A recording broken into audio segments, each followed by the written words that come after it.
Holy landlubbers, it's me, your Captain Vasco speaking. And I welcome you to the return of Murder by Numbers, on this glorious Friday, May 26th, 2023.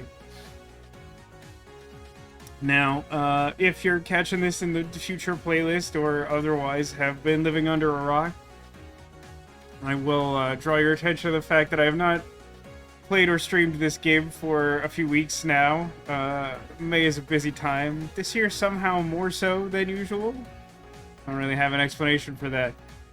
Maybe it's just the fact that it's been quite a busy year and I've been trying to increase my ambient level of human responsibility to pretend to be an adult. And at best, it is going okay. But the increase in things I'm trying to do has somehow led to things seeming more difficult. Regardless, we're gonna play some Murder by Numbers. The last 2 weekends, we've only been able to stream one time each, and we've been playing Disco Elysium, the other game that I've been streaming over these past few months. If you haven't checked that out already, I encourage you to do so.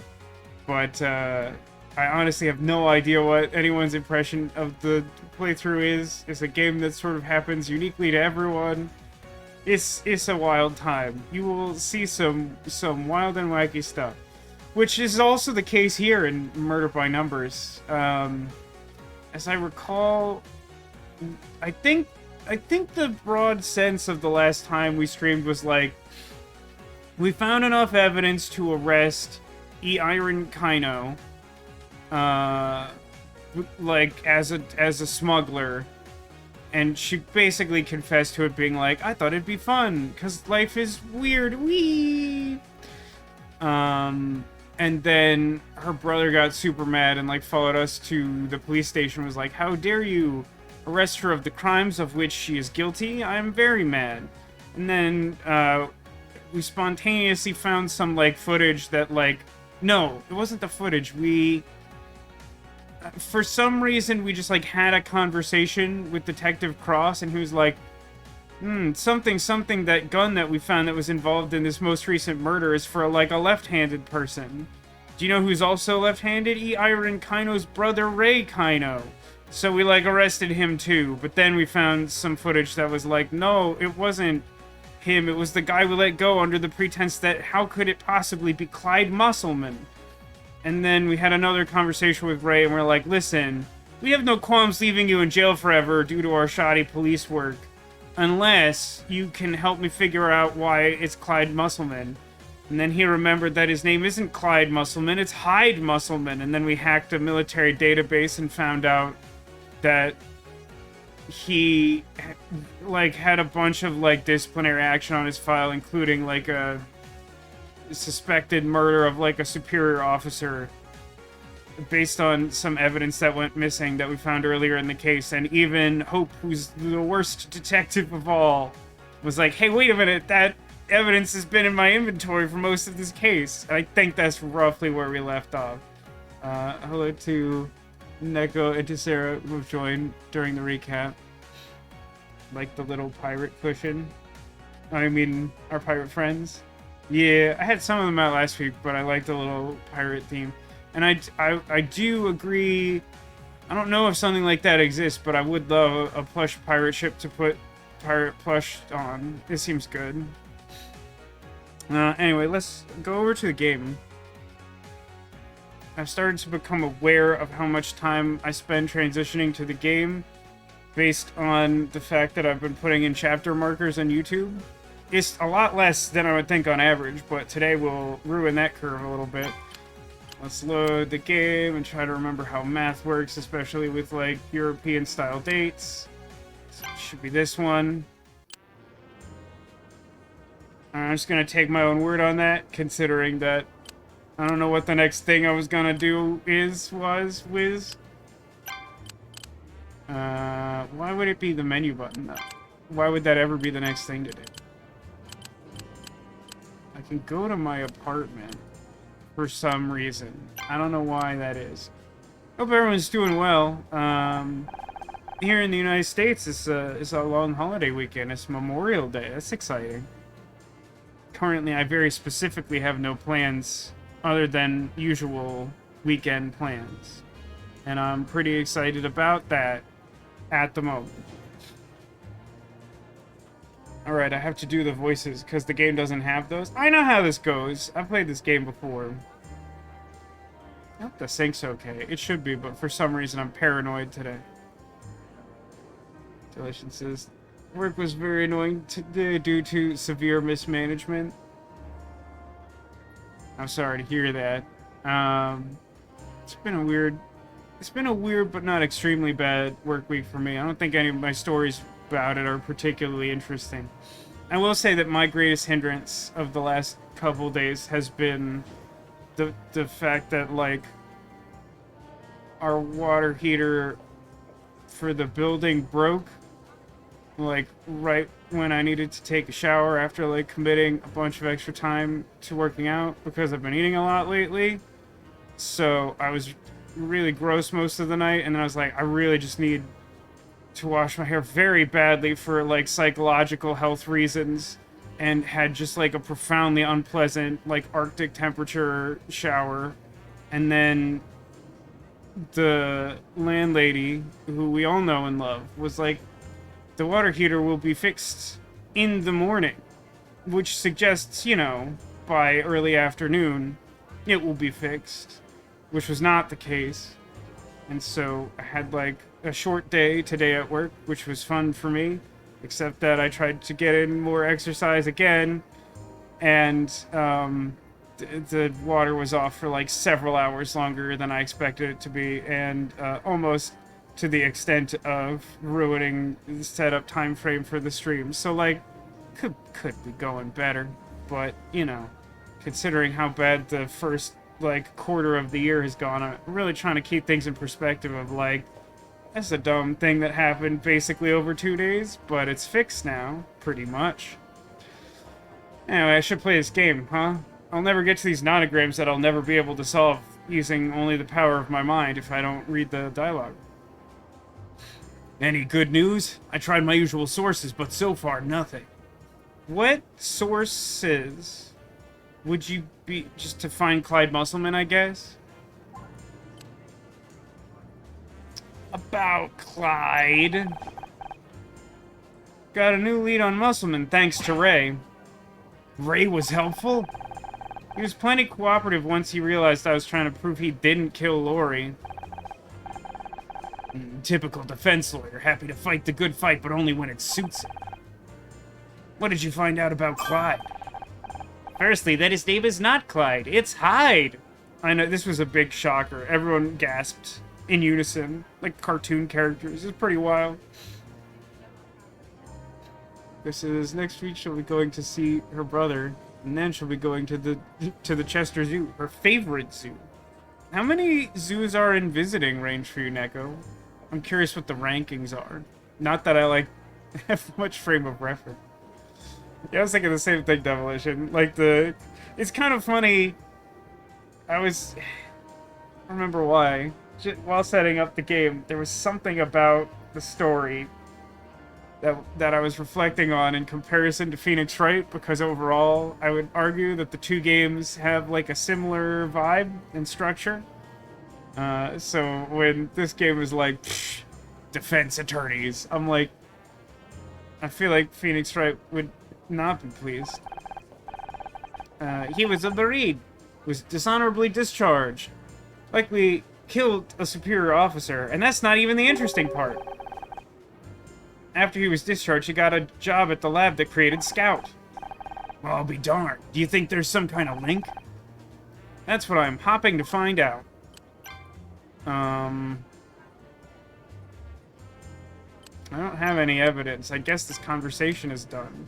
So now I go to the apartment and ask Jenna about Hyde Musselman? Is that the notion? Is that the idea?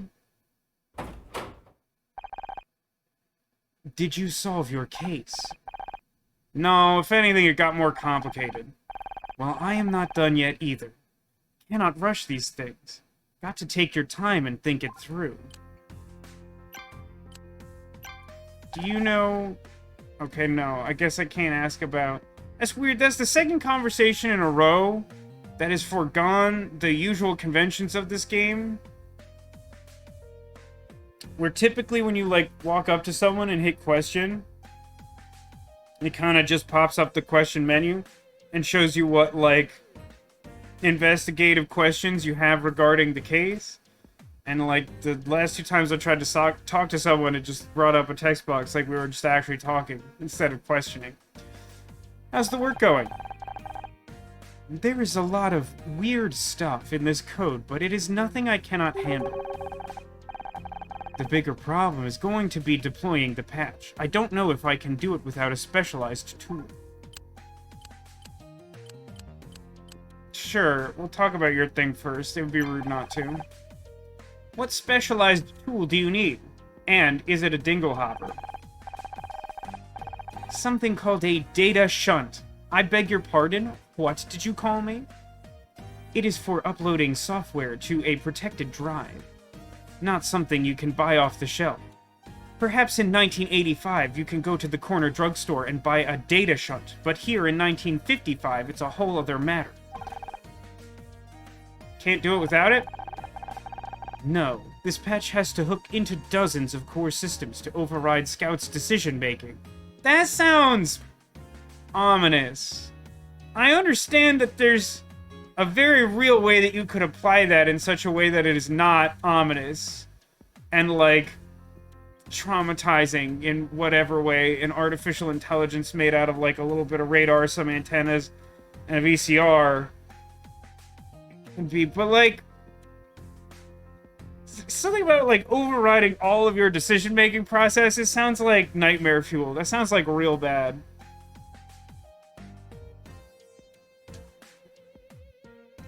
Echo says, I haven't been to every zoo in the UK. There are some that are closer than Chester, but Chester is the biggest and most famous. The smallest zoo I've been to was in Wales, and it didn't have much more than donkeys. I haven't been to too terribly many zoos myself. There's a zoo in Pennsylvania, near where one of my high school friends lives now, I think, still. She may have moved. But, like, it was a very small zoo, and we were having a good time until, like, this ominous, like, horde of turkey vultures just, like, flooded, like, basically everywhere. And, like, the weird thing was, like, there was an area where, like, some turkey vultures were supposed to be in sort of a caged-off zone. So, like, there were some that were part of the zoo. But then, like, some weird thing happened, and there were a lot that were not part of the zoo. They just, like, came from the world. And, like, it just built, like, the longer we were there, the more these... Because I don't know if you've ever seen a turkey vulture. They're, like, huge birds. And they're, like, really scary. They just look like a monster you'd fight in, like, Zelda or something. And so, like, on the way out, we asked some employees, like, what is with the turkey vultures? Like, why is it a nightmare here? And, like, I don't remember exactly what they said now, but their description was, like, something to the effect of, like, well, there didn't used to be any turkey vultures. And then, like, we got, like, an exhibit with, like, some birds in it. And, like, ever since then, there's just been, like, a lot of turkey vultures. And I don't think it was, like, the caged turkey vultures that brought them in. It was, like, something else that made even less sense. It was just like, yeah, we brought in some birds, and then death came from above. Like I said, she's also been to the Smithsonian Zoo in DC, and it was amazing. I have not. Had loads of reptiles and pandas. You have pandas in any of the UK zoos you've been to? Pandas are like wild animals, man. I mean, obviously, all non-domesticated animals are wild animals to some extent, but like pandas are just weird creatures.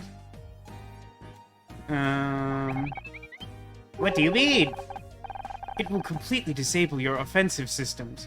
You won't be able to use them even if you want to. You also won't be able to offend anyone with swear words. You're changing the way he thinks? Wait, this thing will override Scout's decision-making? You're going to change the way he thinks? I mean, there is something weird about this. I mean, Honor seems to be inclined not to be very objective. So, like, I would not be surprised if everything Jenna said, like, didn't give me, like, nightmare cringe. and then, like, Honor still took objection to it.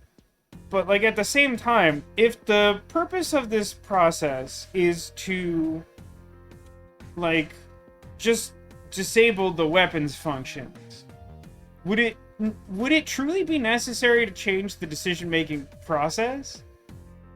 Because, like, literally based on the last thing she said, that he wouldn't be able to use the weapons even if he wanted to. Like, what would it matter even if there was some ability to trigger some, like, thought process that was, like, activate gun, shoot gun, if he didn't have gun? Also, where's he, like, hiding secret weapons in that chassis of his?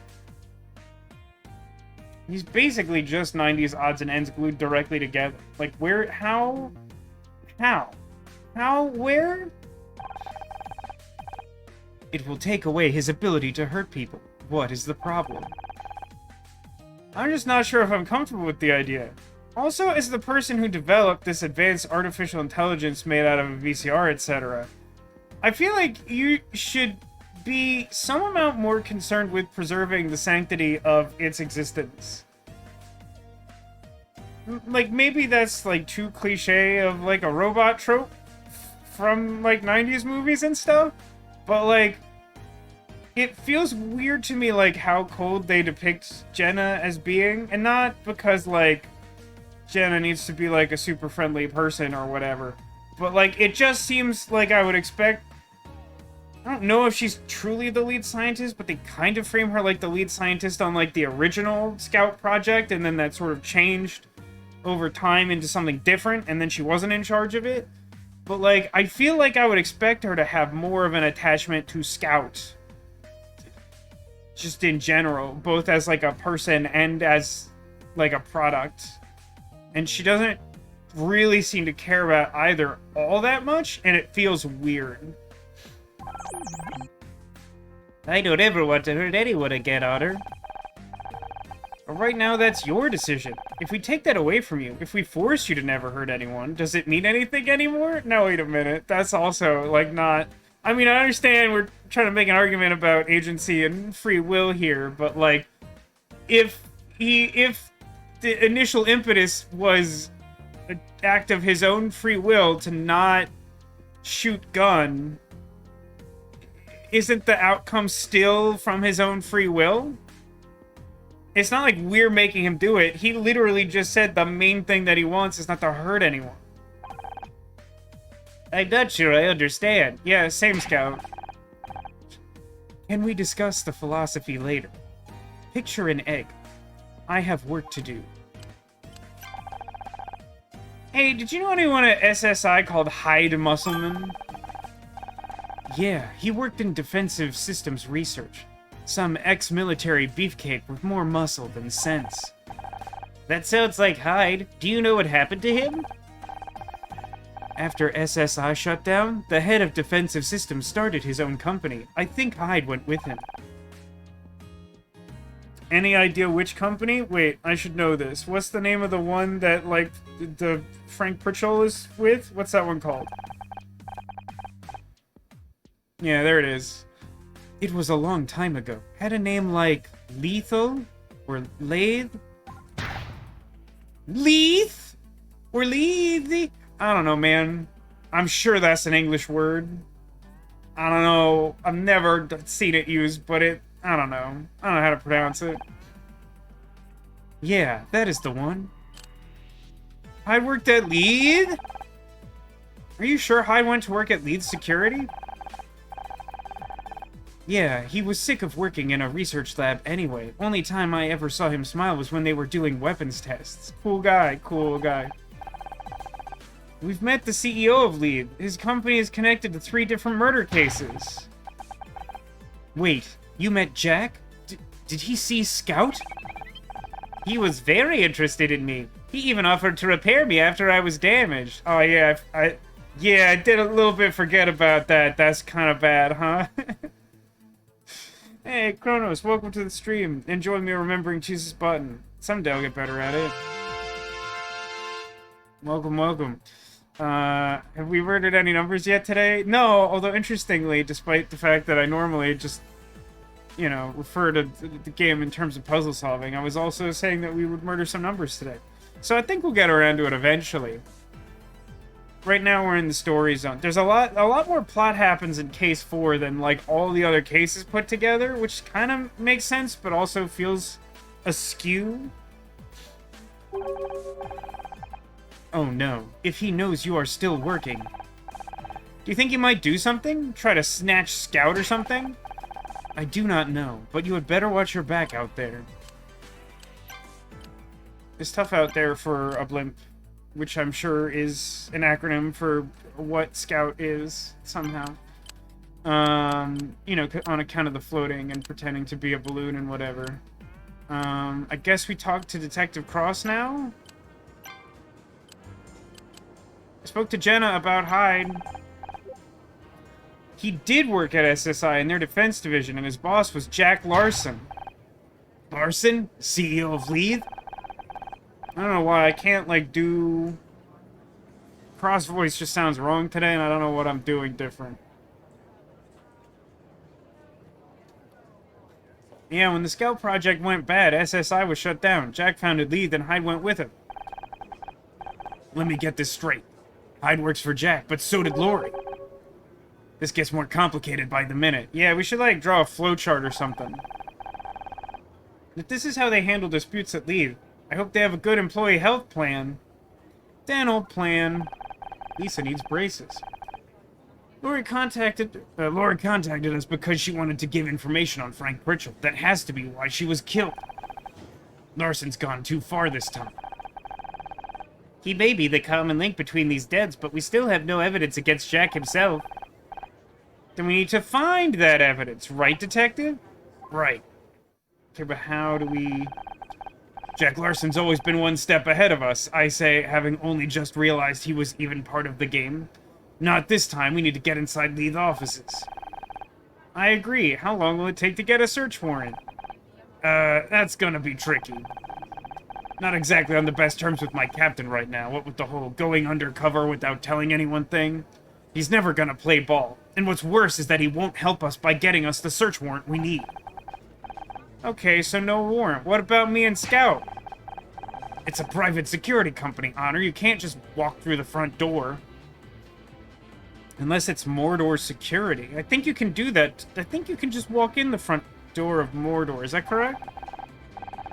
I am confident I can bypass their security. Oh, I'm not. When you put it that way, I'm very much not confident in that. I hacked into a military server earlier without issue. I'm gonna pretend I didn't hear them.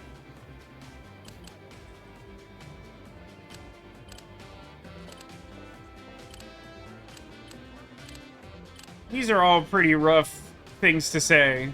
I feel like the best one is, do you have any better ideas? But for some reason, the thing I'm going to say is that maybe being a cat burglar is my real calling, because it will definitely upset him. And also, in a roundabout way, get his consent to do the criminal act. To get detective work, maybe being a cat burglar is my real calling. I'm not going to give you permission to break into a private office. Darn, he did exactly the opposite of what I thought he would do. But if someone did break in and evidence happened to fall into police hands... Say no more, Detective. A wink's as good as a nod to a blind man. We understand. I do not understand. New location discovered. Lead security. Let's go there and then save so that we have a thing that clearly looks different than the previous saves. This place is suspiciously quiet.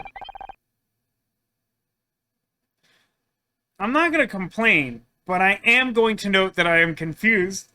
That this game was very gung-ho about the hacking up until we had to do it for, like, a genuine plot reason.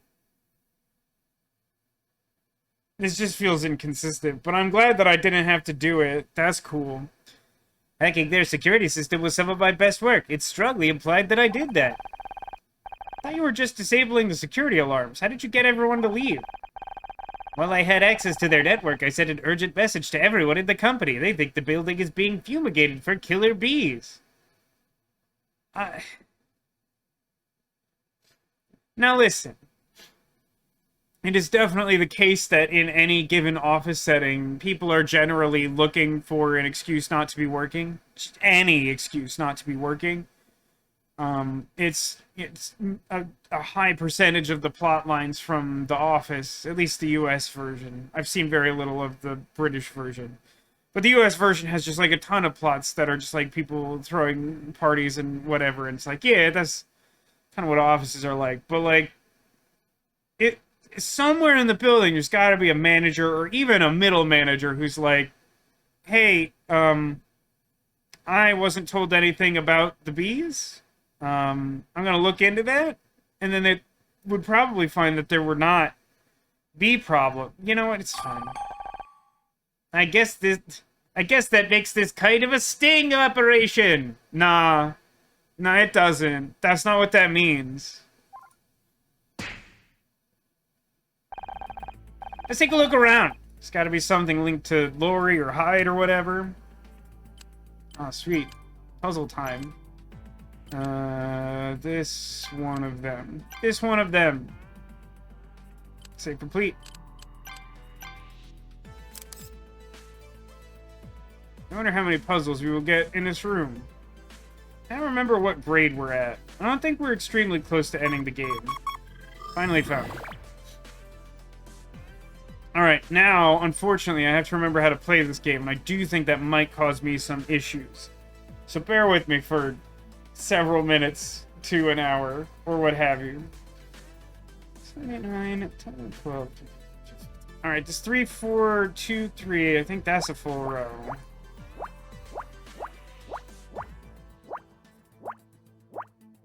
Yeah, that looks good.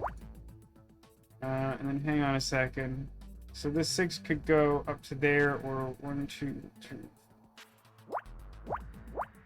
Cool, nice to rule that out right away. Let's take a look at this 9, 2. 9's a pretty big number. So that could reach like 3, 4, 5, 6, 7, 8, 9. The alternative would be like 1, 2, space. 1, 2, 3.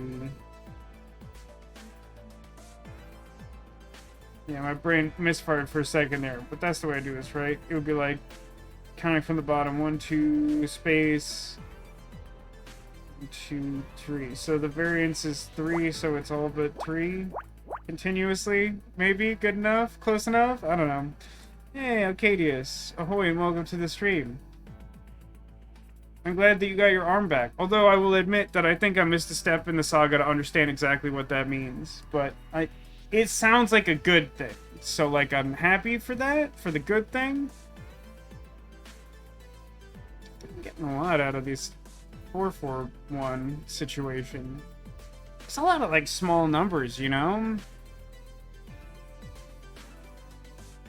Let's see. That would be 12, 13, 14. We should have, like, most of this left column. 2, 3, 4, 5, 6, 7, 8. Space. 1, 2, space, 1, 2. So alternatively, it could be like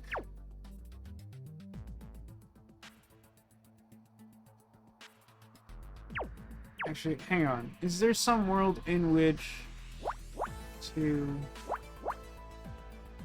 so there's no way for this to be part of... No, that's not true.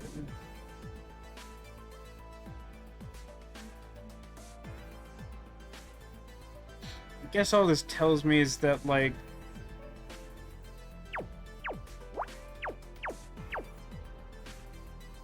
I'm just gonna count this the other way because I'm just stupid. A surgery a couple weeks ago and your arm was cast and put in a sling. They removed the cast today so you can use your hand for light stuff.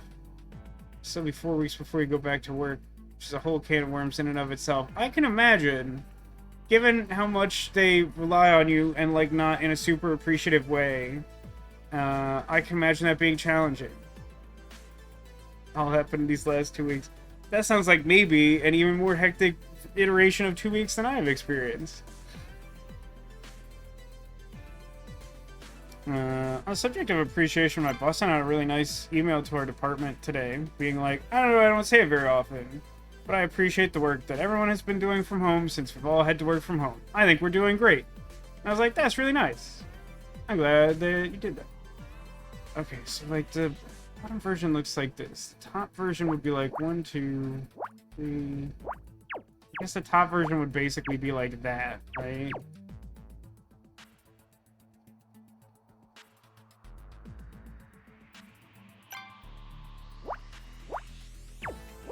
My brain is struggling to process this, and this shouldn't be that hard.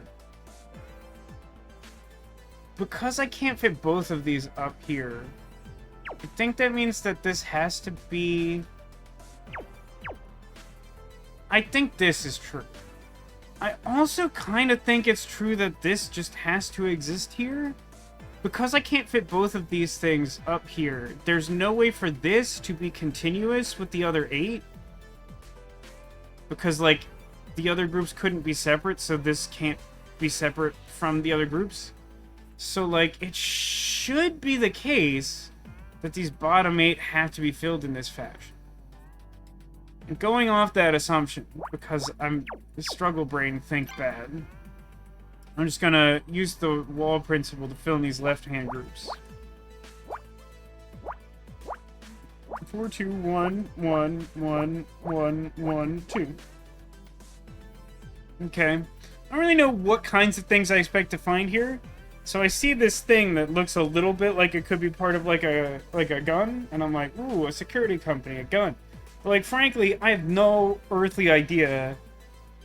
Sometimes you go into a puzzle and you're like, I'm looking for, you know, a cause of death or something, and so you have a vague sense, where like someone will come up to you and be like, I found this piece of paper. Please stare at it in the form of a nonogram. Here, I got nothing. Cadius also says, his boss got promoted with no notice to any of us in the department, so we no longer have a full manager, just 2 assistants, one of which is you, who's out a month longer. Wow, that sure sounds like anarchy. I hope that turns out okay.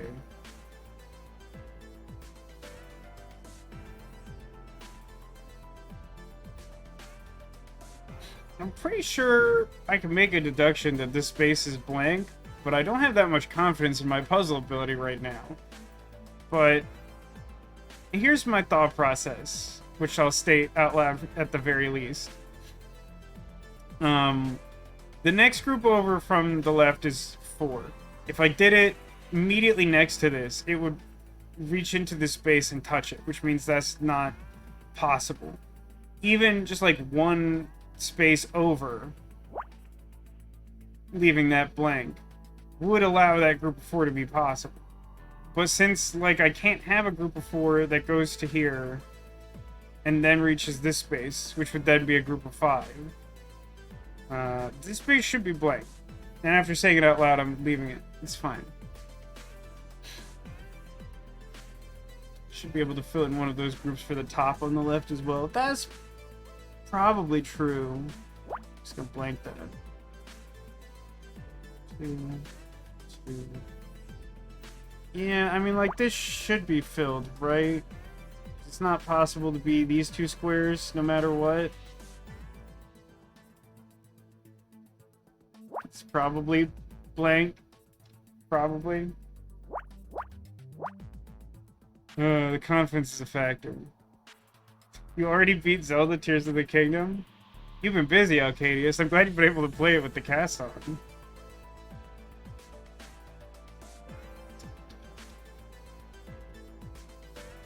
Hang on, let's take a look at this column here. We actually got a lot going on because all these blanks. So we got a bottom group of 1. That's cool. We wanted that. Next up is a group of 2. We got that. And then we have a space filled on the other side. So that's cool. That's blank there. And then the only remaining groups are groups of 1. So that has to be blank on either side. And then the last space has to be filled in. That's cool. And then we could just count this over because it's the start of the leftmost group for that row. That's fun. Oh, hey, take a look at this. So we got a group of 1, and then another group of 1, And then 2 individual spaces filled in, and we need a group of 3 here. Somehow we finished that column instantaneously.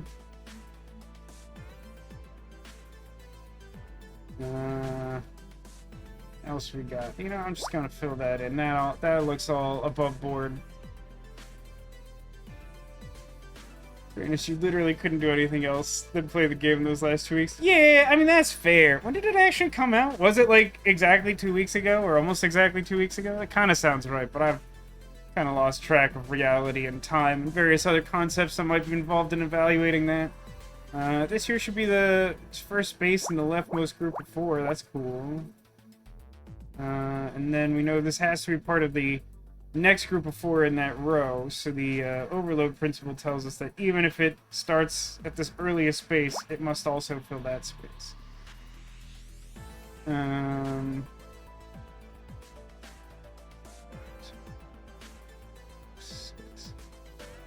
Okay, so similar to the above with the group of 4.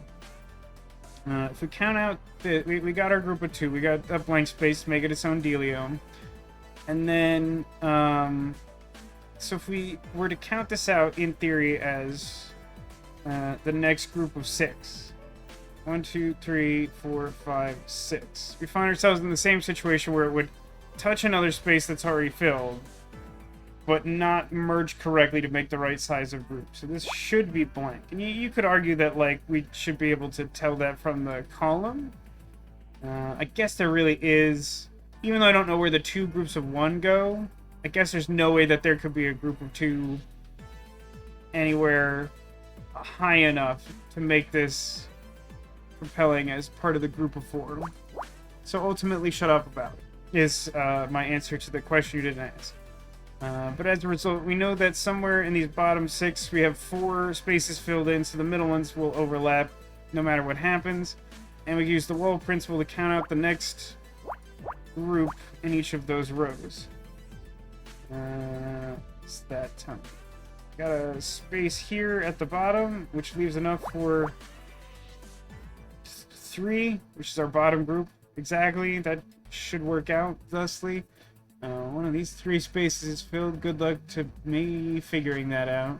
But there are no groups larger than 2 remaining, so that we should be able to block that off.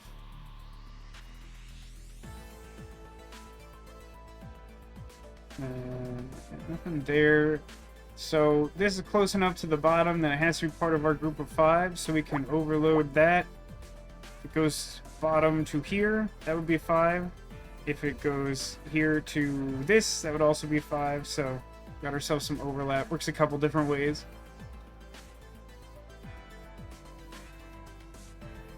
I'm just not 100% don't have full range of motion, so you'll be taking physical therapy. Wow, that is severe. I don't know if you want to talk about the incident, but I'm sorry that happened. It's a lot to deal with. Oh, now we have this space, which we can block off as its own group using the wall principle, because we have a continuous frame of reference for what all the groups are. And then somewhere over here we have 2. I'm sure that won't be difficult to suss out at any particular point. So we know that down here in this column, these spaces are part of the group of 5 at the bottom. We already have 2 spaces joined together up here, and there are no other groups larger than 1, so we should be able to block that off as its own group. I really want to fill this space in and assume that it completes the groups for this row and contributes to the groups for the column, but yeah, I don't really actually have evidence to that effect, so I probably shouldn't do that.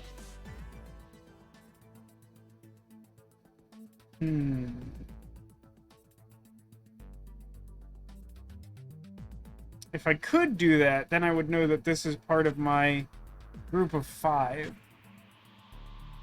Actually, honestly, there's not that many possible permutations here. So if we like 5, no, that's kind of it, isn't it? Just never bothered to count that out. 3, 8, 9, 10, 11, 12, 13. Ah, I see. In and of itself, it's not enough to fill the row, but we have enough X's now that we know where everything goes. That makes a little more sense. But yeah, I see no reason that shouldn't be true, and also I see no other possible application, so that's neat. So now that we have 2 filled in, still go 4 that way, but 1, 2, 3, 4 can't go there.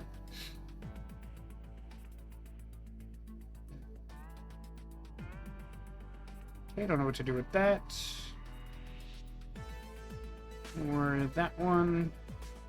Now that I have 3 continuous spaces here, I know that this cluster of spaces is part of my top group of 5.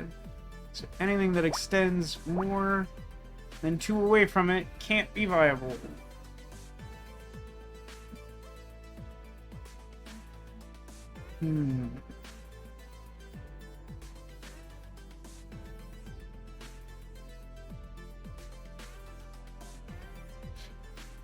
Let's try something. Thought process I'm not sure I've used before. So, like, I want to prove that there's no way that this can be part of a group of 2, which seems intuitive. But let's consider it in a factual sense. We've already got 1 group. Let's say we tried to jam everything as far possible to the left. So if I fill this space in order for it to be one of the missing groups of 1, this would still have to be blank. So that would still be 1, 2, 3 groups of 1. So, like, this is the earliest that my 3rd group of 1 could possibly appear. There's no chance that it could be part of the 2. The main takeaway from that, I think, is that I can blank it off on either side. I don't know if that actually helps me run any of this math, but it might. So let's think about this column. Looking for 4 groups. 2 groups of 2 at the bottom, a group of 3 a little above that, and then 1 at the top. Got 2 spaces filled in here. Now, there's no way, like, if I try to fit a group of 3 above this, no space for the group of 1 that's supposed to be at the top. So that kind of means that this has to be our group of 3. Which also makes sense because in order to fit additional groups here, gotta fit a group of 2 in these 3 spaces. The middle one should be filled in, and then this bottom area should just be filled in completely. So I don't know exactly where the 1 goes, and I don't know which of these other spaces is filled, but we do have more information here than it looks like at first glance. We also know that in terms of this bottom row, I'm only missing 1 group of 6. So, like, these 2 spaces with a blank between them, that should be continuous. Which in turn should fill that in and close that off at 5. Because we're filled in so close to an edge, we can also use the overload principle to count out 5 of those spaces, and then the 6th one's either here or on the other side. Then everything else has to be blank.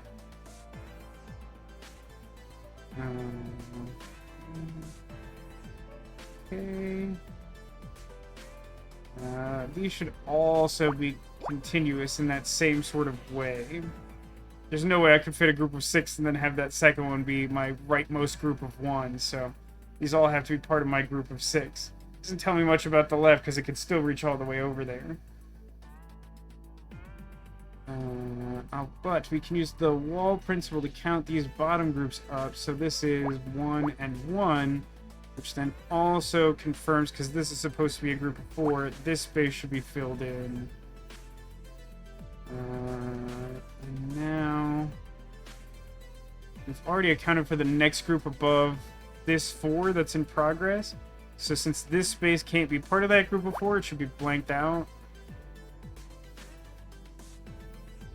Like a bunch of stray 2s that feel like they'll be the last things that we input here. I'm gonna turn this 9.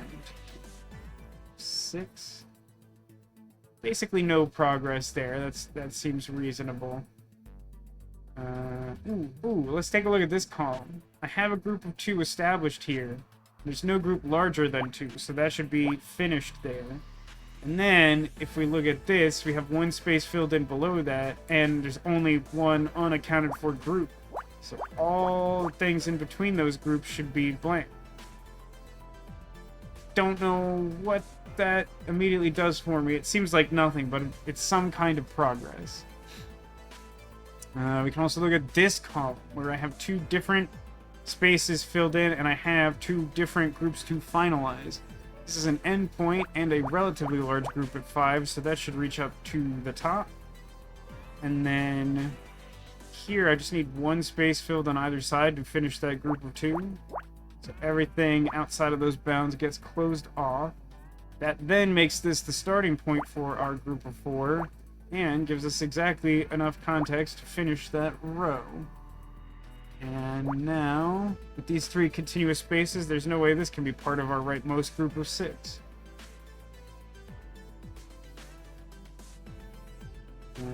Okay, so the next group in sequence for this row is 4, again. No way that fits here, which means that this finishes the group of 2 for the column. But looking at the row, we also know by the overload principle whether or not this is filled. These 2 will always be filled. Technically, there's some flexibility about that last space, so we'll leave that as it is.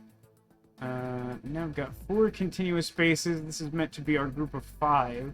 There's no way that could reach all the way up to here, which then boxes in...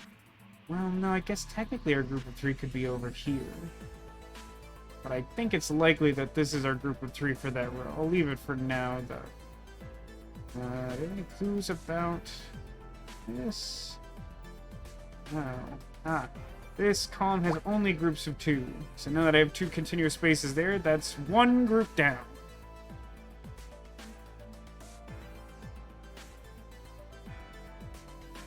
Okay, let's check out this row. So we've got a finished group of 2. Have 1 space filled in here, and it's very close to that one. It needs to be a group of 3 because it's the next one in sequence, so both of those have to be filled. Then, I got 2 spaces next to each other filled in. Next group I'm looking for is 2, so that's done. Then we have just a little bit more space to work out. Seems likely that'll be over here, but I don't know that for sure. I guess now that I have 3 continuous spaces here, I know it's my group of 4 for this column. So anything that won't connect to those 3, any of these spaces up here, can't be filled in. Since the rightmost group for this top row is 2, then it can't go in either of those spaces. So it has to be something connected with this. Also, the only groups I'm missing from this second row down are groups of 2, so this also can't be part of that. And now that one of these spaces is blank, there's no way that this group of 3 that I need for this row can exist on this right-hand side. So with this filled in, this is the rightmost possible place to put a group of 3. And then if this isn't continuous... That can't work, and now it can't fit a group of 2. So all those have to be blanked out. And now, all but 1, these spaces sorted out on the right. It will give us a chance to count out the rightmost group, which in each of these cases is just 1. So it's not a ton of information, but it is something. So now this, I only need to finish the group of 6 for this row, so that can't be anything. This is 4, so this will be filled in regardless, and then 1 on either side, but with all these X's we put in place, 2, 3, 4, we know that it should go here to finish that group of 5, and that finishes the row as well. Go back over here where we made some progress before. This is part of our topmost group because it's higher than everything else, and it needs 1 more space to finish off, which also completes the row. Looks like this column is also finished with that. 6, 7, okay. Isn't there yet. This can't be a group of 2 for this column, so that one's blank, which then means that this has to be filled in, which makes sense. Don't quite know which of these it is. I think this is filled in and this is filled in probably. But what do I know? Also, at some point in this leftmost column, we filled in everything but this last space. And now we've X'd off so much over here, and this space additionally, which positions our rightmost group exactly here, which then also gives us enough information to finish this group of 9, since this should all be one big, continuous, happy family.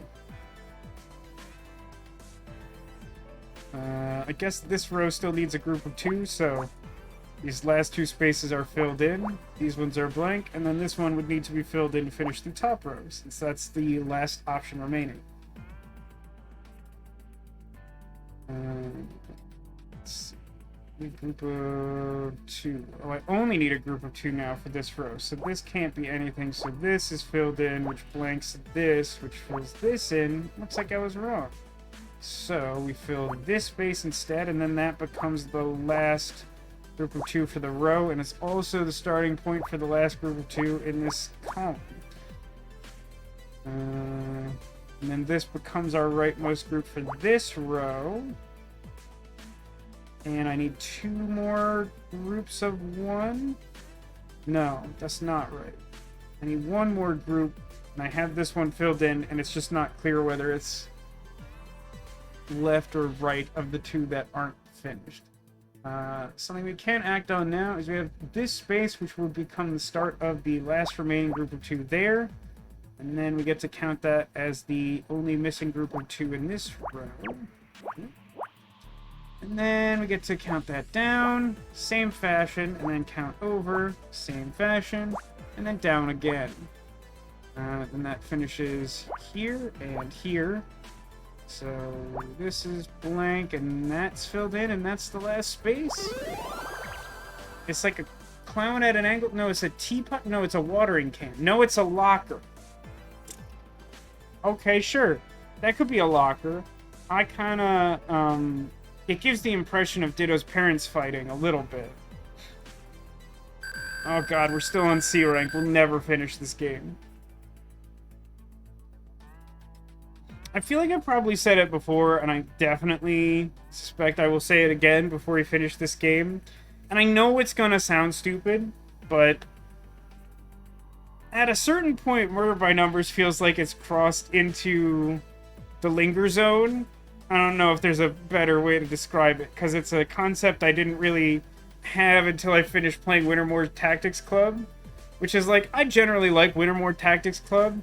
Game is just way too darn long for how much innovation its game mechanics have. I'm not saying it should reinvent video games as a genre or anything like that, but like, the game is much longer than it actually has new ideas for. And while I do think Murder by Numbers is definitely a different case, because like, it's clearly meant to cater to someone who just wants to do a whole bunch of these logic puzzles, but I can't help but feel like the pacing of the cases has been super weird. And like, I don't know. It's another thing that I want to try and compare it to like Phoenix Wright. And Phoenix Wright doesn't always get it right either, but I think it has a better balance for some reason.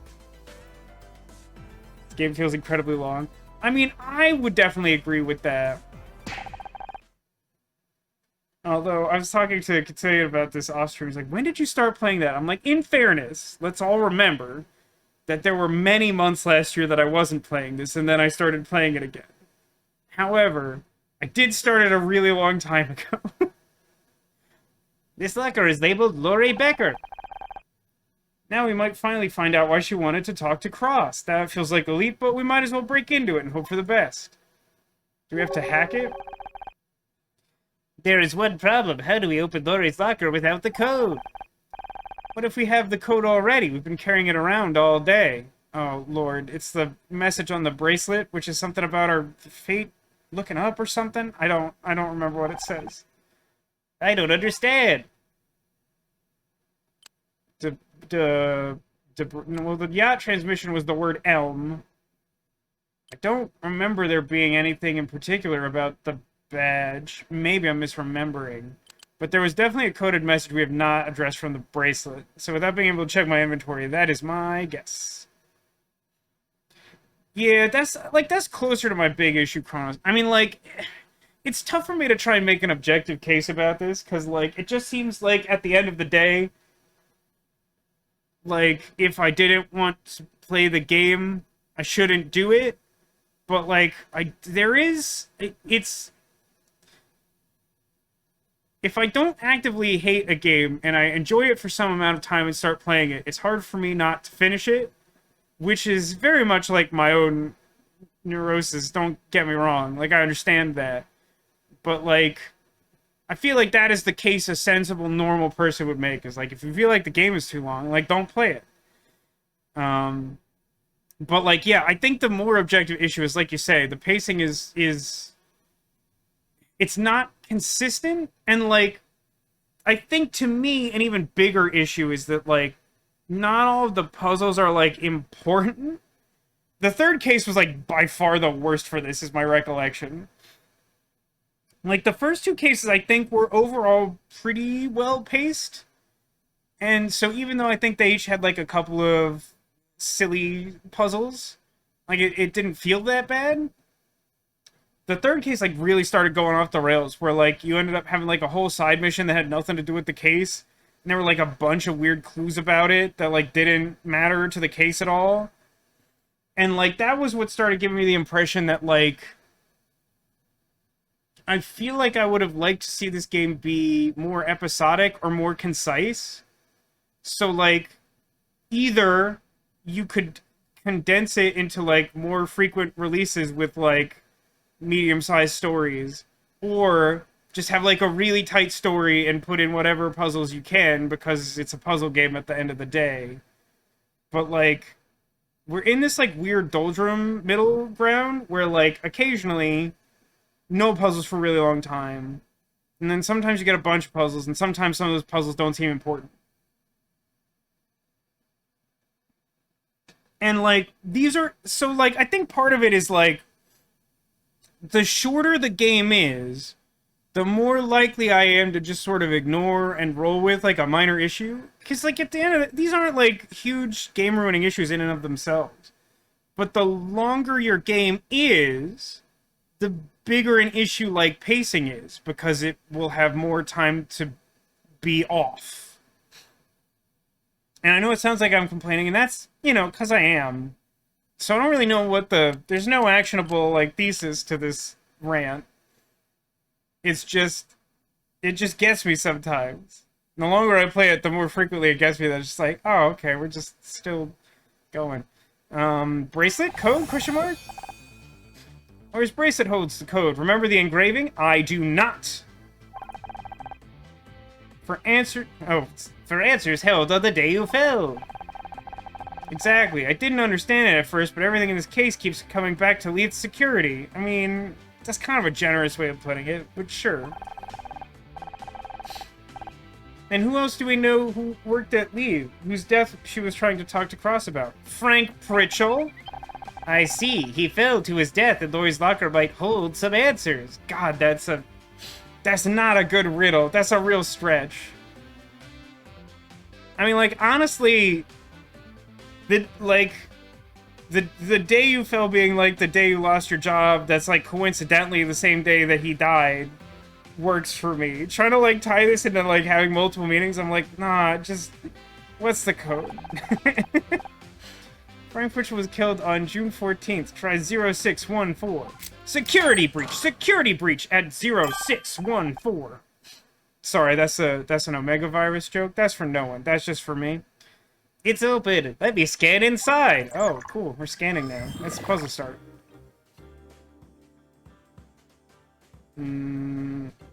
Alright. Should remember this. With 8, I only get 1 overlap, right? I get set. It's all but 7 on either side, which amounts to 1 space in the middle. Cool.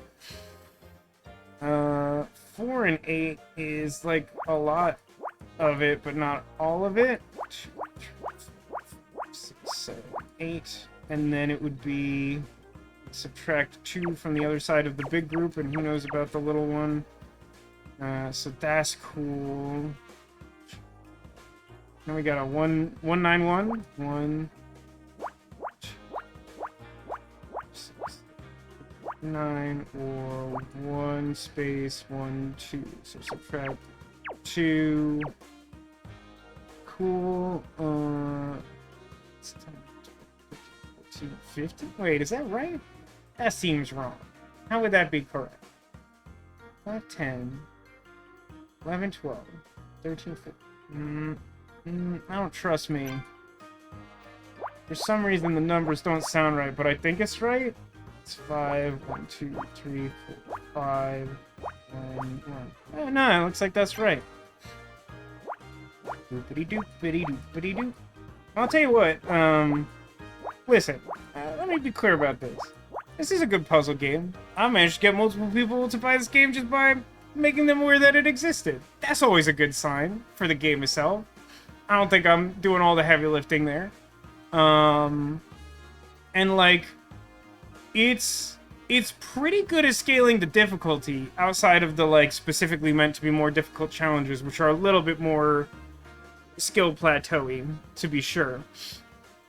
Oh sweet, there's only groups of 2 and nothing larger in this room. But like, I literally went from I had never personally played a nonogram puzzle to I can do like reasonably complex nonogram puzzles without tremendous difficulty when I don't take several weeks of hiatus between doing them. Shut up about it. But like, point being, like, it's a good puzzle game.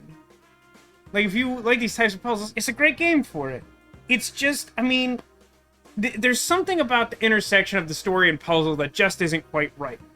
It's not that the story is bad, although it definitely has some problems, mainly, in my opinion, that there's a lot of things that feel a little too convenient, but even more importantly, simply the fact that Honor Mizrahi is a terrible detective, and frequently just arbitrarily decides, like, the worst thing is true, or the most important thing is false. Like, she just gets it so dramatically wrong in order for the story to happen that, like, it just feels like that should be better written. By the way, we now have an endpoint for the only group in this row, so we should just be able to count 8 over from that. It's 4, 5, 6, 7, 8, and then that whole row should be done. That's a neat trick. Just like doing a spin. Anything noteworthy about these? Immediately look like it. I mean, we got some big groups here, so this has to be part of our rightmost group of 6. So, like, this should be filled in by the overload principle. Even if it goes here, it'll reach at least to this spot. This one's also a 6 in the same position of being on the right-hand side. This 5 is as good as that's getting. There's no way to fit a group of 3 to the right of this filled-in space, so it has to be part of the rightmost group. And it could only possibly reach to here, so these should both be blank. 2, that's nothing. And that's about as much as I would get. Oh, this one should work, so... should be able to... 4, 5, 6, 7. Should be our rightmost group of 7, because there's clearly not enough room to fit another group over there. So it can reach to here, or over to here, based on the fact we know it's there. That's 4, this one's 5, and this one's 7 again. What a weird looking puzzle this is, after not like a ton of moves.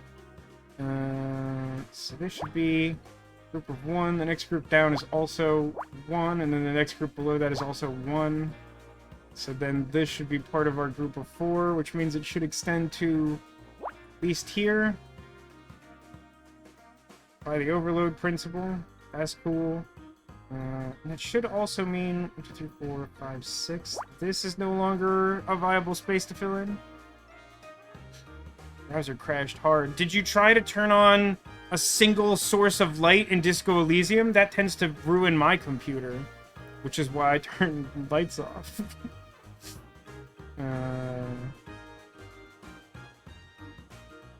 How do I do?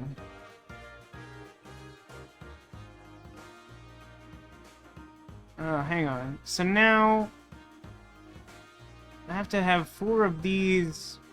What is this? 6 spaces filled in? So I get new overlap by the nature of the fact that this space is ruled out and stuff can't reach that far anymore. And because there's a space filled in here, and there's only 4 spaces and the top group is 4, that should be filled in thusly. That's cool. Actually, similar to the above, I need 5 of these spaces filled in, and with that range reduced, this should be our overlap, which is like 1 flex point there. This doesn't change, however, I need a group of 1 that's separate from the group of 9, so like this space has to be blank, and also 1, 2, 3, 4, 5, 6, 7, 8, 9. Well, apparently that's somehow or other I deduced that that was the exact position of the group of 9 without really paying attention to it. That's interesting. So one of these is filled in. That does not tell me very much. 5. Nah, who, wah, okay, so because of its proximity here, I can't fit a group of 3 and then have this be a separate group, which tells me that this should be part of the next group of 3 down, and since it couldn't possibly reach to this space, this should be blank, thus meaning this should be filled in, which then 1, 2, 3, 4, 5, 6. That works out. And then also tells me that both of these spaces would be blank, which is cool. And also tells me exactly how that 4 goes. That's fun. Looking at this column here, there's no way I'm fitting 2 groups in here. So I don't have like a group of 1. So this whole zone is pretty much just for fitting a group of 3. So this should be blank. And if this one's blank, I can't fit a whole group of 2 over here on the right-hand side. So that should work thusly. Then I get a similar result where this has to be part of my topmost group of 2. No, I guess I could fit a group of 1 because it's specifically 1. I've been playing any Magic the Gathering lately. A little bit less than the recent usual. I didn't have a chance to play last week. It was a busy week for myself and also another one of the main group of 3 I play with. So that complicated that beyond managing plans. I did have a chance to play a Commander game this week. It was kind of unfortunate in that I had like a ridiculously good hand with my Queen Marchesa deck, and I managed to cast her as my commander on turn 2, and then I was the monarch for the literal entire game without ever taking combat damage. So even though I like spewed out a bunch of like mana artifacts early, I then also kept drawing cards every turn. I managed to keep control for the whole game. It felt unreasonable. So now I have a start point and only 1 possible space to finish that group of 5 I need, and then that becomes my group of 2.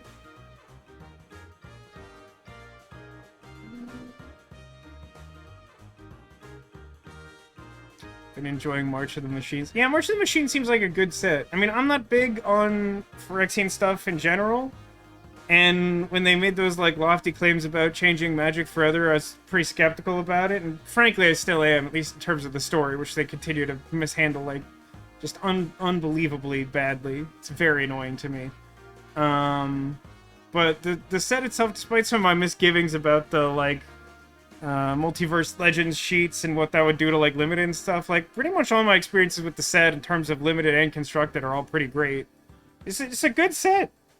It does help a little bit that I've gotten very lucky opening some cards. Did a little while ago, did like a pseudo pre-release with Tech and Cotillion and one of Tech and my friends from college, and out of my 6 packs in the pre-release kit that I got, I had both like borderless art versions of Shieldred and Eleshnorn, which are like 2 of the Praetors, which I consider to generally be like the chase cards out of the set proper. So I not only did I get both of those out of some packs, but also had them for the purposes of our sealed limited event which was like, oh my god. No one stood a chance. That was also very unreasonable. Let me tell you, when you flip LS Norn and create, like, 5/3/3 double strikes on your following turn, I don't know what anyone's supposed to do to that. Like, I just have no idea what the response to that would be. Thoughts on the changes to Standard? I've been tuned out of the Standard game for some time. I'm skeptical that slowing rotation down will fix it, given that it feels like, at least since Eldraine, the biggest problems with Standards have been, like, boogeymen, some sort of overpowered strategy or card that just is omnipresent and everyone gets truly sick of it. I mean, I think that they've just really been struggling ever since they added Arena to their roster, because, like, Standard gets solved super quickly, and then people don't want to play it in paper. And so they want to, like, fleece the Arena players, but the Arena players don't... Like, the economy's not built for that. It's just... It's a mess. Did they actually do the banning announcement? I saw the fake one that got leaked. I don't remember when the real one is supposed to happen. But, like, yeah, basically, like, Standard has been, like, 2 years worth of Magic set releases for a really long time. There was a period where it wasn't, and then it went back again. But now they're saying that they want it to be 3 years, and that will somehow solve their problems with some calculated bannings of things that have already had their time in the sun. But, like, I don't know, man. We'll see how it plays out. So this group of 3 here has to be part of my group of 5. Can't reach all the way to here because this got added when I calculated something for the column. So that's something. That's still viable.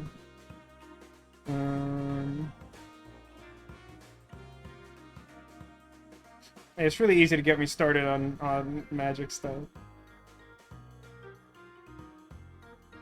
I got my favorite commander deck is my Nicol Bolas the Ravager deck, and so when they did the recent extraordinarily expensive Secret Lair commander deck, which is mostly just like hot value garbage, and then like it's called Cute to Brute, and it has like cute frontside art that turns into some sort of nightmare, and I desperately needed the cute Nicol Bolas that turns into like a horrible monster.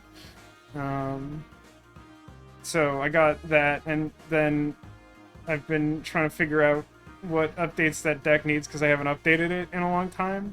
Because I very rarely play it because it is not a friendly deck to play with your friends. It's a mean deck to play against your opponents in some Yu-Gi-Oh-esque world where you're playing life and death all the time. There's a lot of like small groups on the left, so it makes sense that this looks like this, but it's annoying. Oh yeah, MTG art is so good. The Secret Lairs are sort of a mixed bag in general, but I do appreciate that they have used that tool, that like direct sale method, to like branch out and do different fun types of art they would like never put in a normal set. Even though it turns out like a lot of that art isn't my jam, the stuff that is, I like quite a lot. Like the little Planeswalkers collections, love those. Lil Elspeth is the best. I was a little disappointed that Lil Angrath wasn't cuter, but I still love him because he's my pirate Minotaur dad.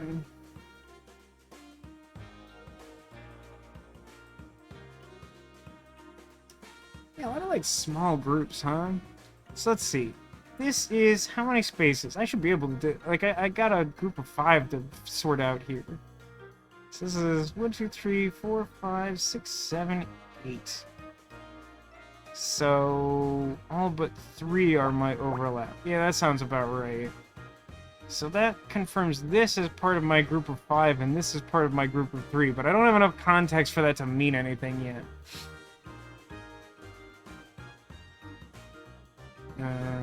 There's something here. So like, let's just take a look at this for a second. 1, 2, 3, 4, 5 space.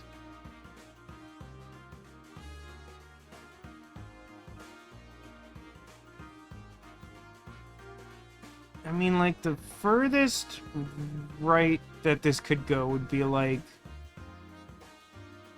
I mean, it varies. Some amount of this is overlap, and I should be smart enough to figure out how much. Because, like, the group of 5 could either go here or here, in terms of the right side.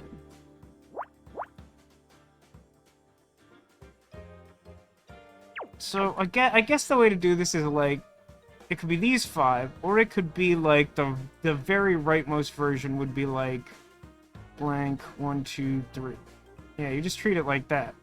You just treat it like doing, like, a big row. That for some reason feels weird to do. But it would mean, like, these 2 spaces are filled in. Sorry, no.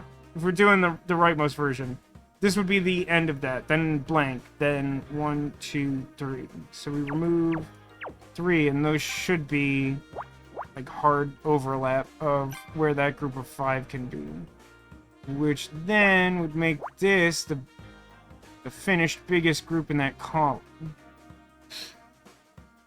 Now, it's fine, Chronos. I could talk about Magic all day. It's my responsibility to multitask better. Skeptical of the Lord of the Rings set after seeing a few... Yeah, I gotta be honest. So listen, I know I'm inclined to... Like, I'm not a useful source for analyzing this because I'm not a huge Lord of the Rings fan. But, like, I feel like I went into that generally with, like, an open mind. And, like, man, the cards that they've shown so far just, like, feel like a bummer, man. I hate... Tempted by the Ring, and that just feels like they missed. It feels like that was a really important thing to get right, and they did not get it right, is my feeling personally. And so the fact that, like, a lot of the stuff we've seen so far still, like, revolves around that mechanic, which I don't like, is like, oh, you, like, lean really hard on this thing that you did bad at. I don't love it. The thing I'm most excited about from that set thus far is probably the Elf Commander deck, which looks like it's going to bring back voting mechanics, which are fun. And don't have a lot of places to show up. Although, at this point, I would definitely say, based on what we've seen of the Lord of the Rings set, the thing I'm most excited about for later this year is the Doctor Who decks.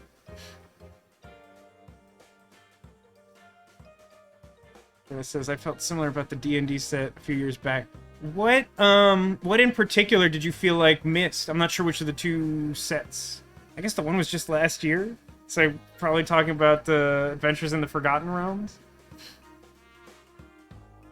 I'm just curious, because I don't think there was one that was as obviously, like, an issue, but maybe I'm just forgetting it. So that's 5. Gonna fit a 1 and a 3, a 2, like a 1. Yeah, these are all, like, really small numbers out of big sets. This is something, though. So, like... Oh, actually, this is actually useful. So check this out. So... If we assume that this 6 is at its rightmost point, then even if we wanted to try and jam my group of 4 in here that I still need, doesn't work. Even in a best-case scenario for making that happen, it's not possible. So that tells us 2 things, actually. One is that since I can't fit another group in here, and this point can't connect to this group of 6, it has to be blank, then I also know that there's only 4 other spaces, and I need a group of 4, so they have to go exactly there.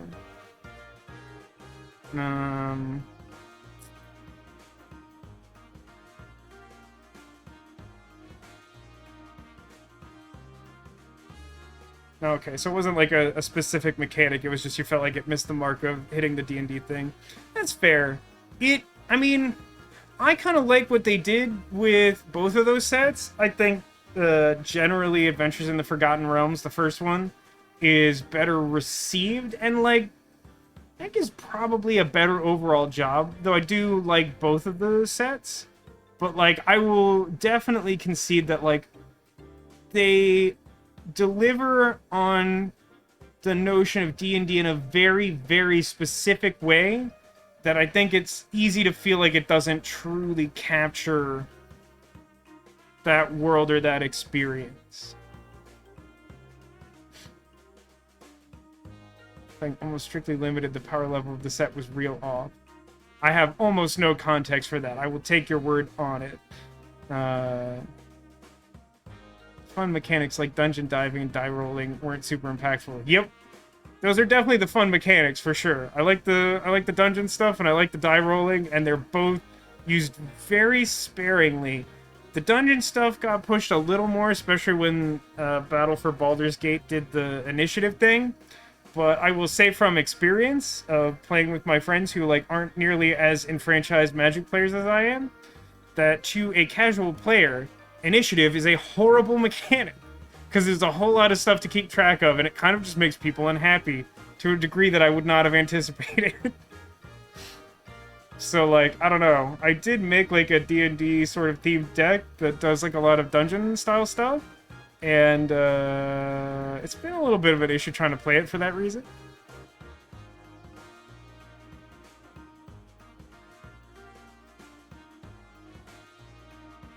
Gosh, such small numbers. This is my 3. This is most of my 5. I just don't have any frame of reference for what spaces I've filled here. Oh, hang on. I can actually get one more point of overlap here, right? I thought I was at the right amount, but I guess when I blocked this off, I didn't fill the corresponding space, because this is a group of 7. So now that there's only one space on this side, it should only flex to here, which gives me just enough to fill in a blank space, as that should be my top group for that row. Is this a small enough space that I get overlap here? I think no. Be like 3, or like... Oh, I do. I get 1 point of overlap there. Is that, like, super relevant? It's actually, like, pretty relevant. Because, like, it fills out basically half of that column, knowing which of those 1 spaces is filled in there. And I think, actually, I have the same issue here, right? Because it should be 1, 2, 3, 4, 5, 6, because it can only go to there. And then that tells me that that should be my next group of 1, because there's no way to fit stuff around it. And then this has to be a 1 by the wall principle. So then... there's no way to fit a group of 2 between this filled space and there, so... this has to be blank, and then this is... part of a group of 2. And then this being blank dictates that this must be filled, because there's less variance on where that unfinished group of 5 can end up. And then the wall principle tells me the next group I need is 3, so it should count down like that. And that column's almost done. That was a pretty important one right there. Sad that you missed the Baldur's Gate set. I think it was received relatively positively. I mean, as mostly a commander-constructed player these days, I like Limited, but I just... playing Limited hasn't been, like, a realistic option for me in a long time. Especially, like, a specialty product like that I don't think was ever on, like, Arena or whatever. The impression I get is that some of the individual cards are considered pretty big hits. Ancient Copper Dragon comes to mind, as well as its Placer Kitten, a handful of others that were like kind of a big deal. The Archangel of Tyr or whatever, Battle Angel of Tyr, whatever that thing is, it's kind of a big deal for White. But like on the whole, a lot of people seem really disappointed in the set. My only disappointment with the set is that the collector boosters did some, like, weird wonky nonsense. And, like, I got a bunch of collector boosters hoping to get more of the dragons. Like, I wanted dragons with cool art. But, like, those packs are so heavily skewed towards, like, forgettable, like, uncommon and rare legendary characters from D&D that I don't specifically know and don't particularly care about. That's my real complaint. I guess this space has to be blank. Because now... the 6 can only reach to these extremes.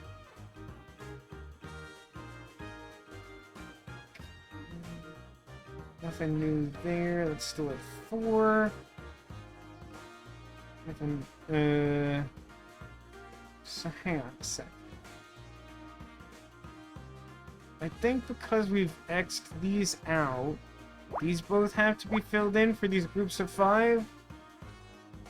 Because it should be... it's 5 out of 7, so it's all but 2. Yeah, that seems correct. And then that gives me a definite starting point for this group of 4, which goes to there. And then this is part of a group of 4 that has to reach to at least here. which thankfully closes off this group of 5 finally.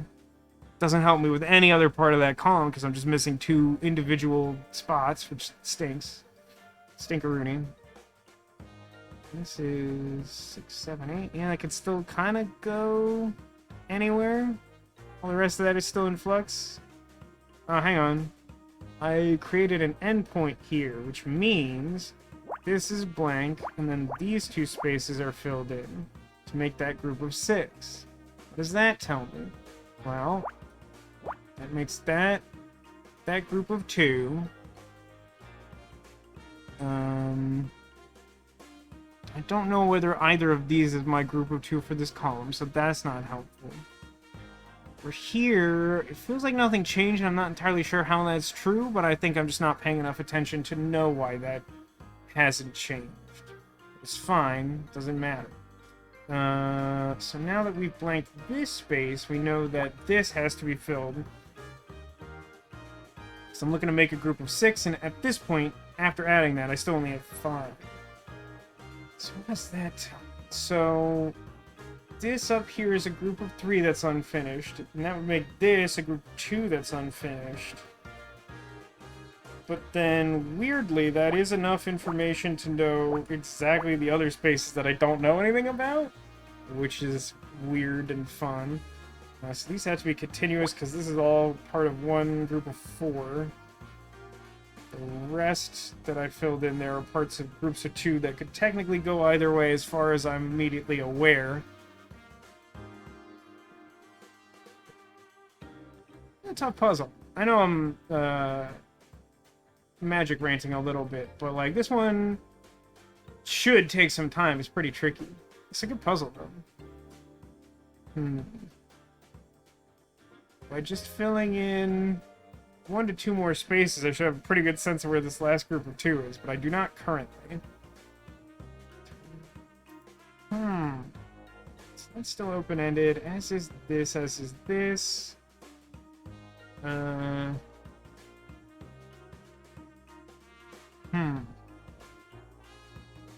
I guess 2, 3, 4, 5, 6, 7. There's no way that this space can contain anything. It can't be part of a group of 2, and it can't be part of this group of 7.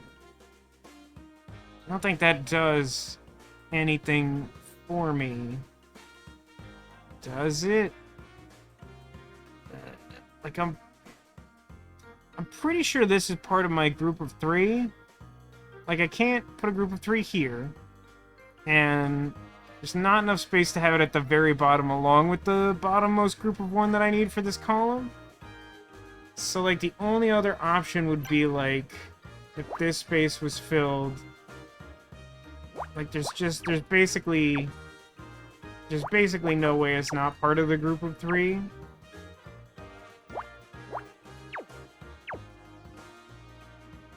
But I don't think it's narrow enough that I know... Like, there's definitely potential that, like, one of these 2 spaces could be the group of 1 up there. It feels like this should be filled in to make this the group of 3 for the row, but I don't really know that. 2.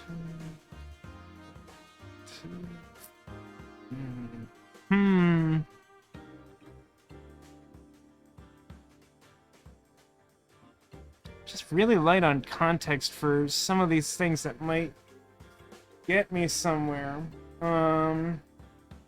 This is still too open-ended.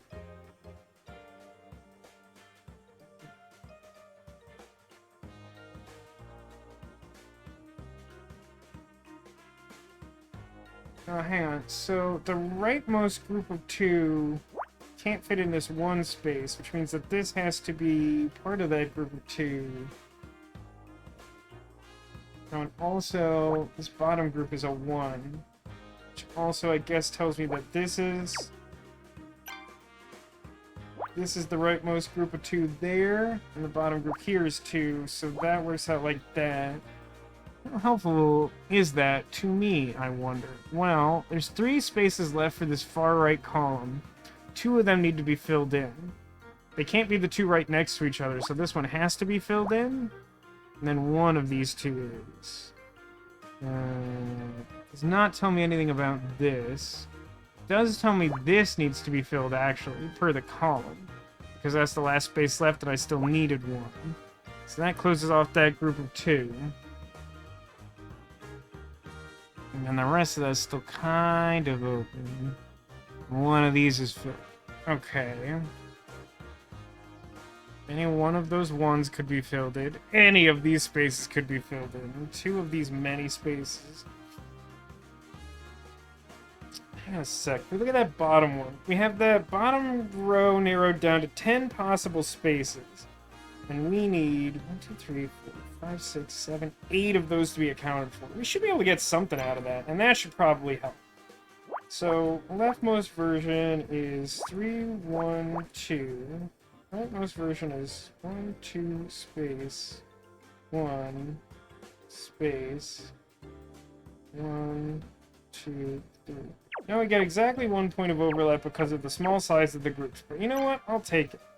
So knowing the bottom space here tells me that this is filled in as our bottom group for this column, which sadly turns out to be almost useless. But we do have a couple more spaces filled in on the board. I don't think that's enough to change anything for this row where we added the X then. 1, 1. It's a tough one. The tough ones can be fun when you're in the right mood, and I am, but we will be here forever, so buckle up. One nice thing about today is that I still have the last bit of leftover cheesecake from having Cheesecake Factory many times over the last week. I saved it for Thursday, because Thursday was supposed to be a day where I could actually sit and relax, but then the water heater incident happened, and it didn't exactly work out according to plan. But I have about a third of a slice of cheesecake left, because my body self-regulated. I was like, I'm gonna eat this whole cheesecake, and it was like, nah, hold up, buddy. We've been having a good time, but slow down. I was like, you're right, I can save this for tomorrow. So now I have that to look forward to, instead of just like a stomach ache yesterday. So like, good on my body for working that out on my behalf, because I wasn't gonna do it. I was gonna eat the whole darn thing and not feel bad about it, other than the stomach ache that I mentioned that like would have happened in the alternate universe. Mostly like lots of groups of 1 left over at this point, huh? This shouldn't surprise. Oh, hang on, this has to be filled, so that makes that a group of 2. And that means that that's finished, which isn't extremely helpful. It doesn't change any of the math on this group of 4. And in theory, this could be the bottom one, so I can't even drop that down there, which would be nice if I could, but I can't. One of these 3 needs to be filled in, but that's not a lot to work on.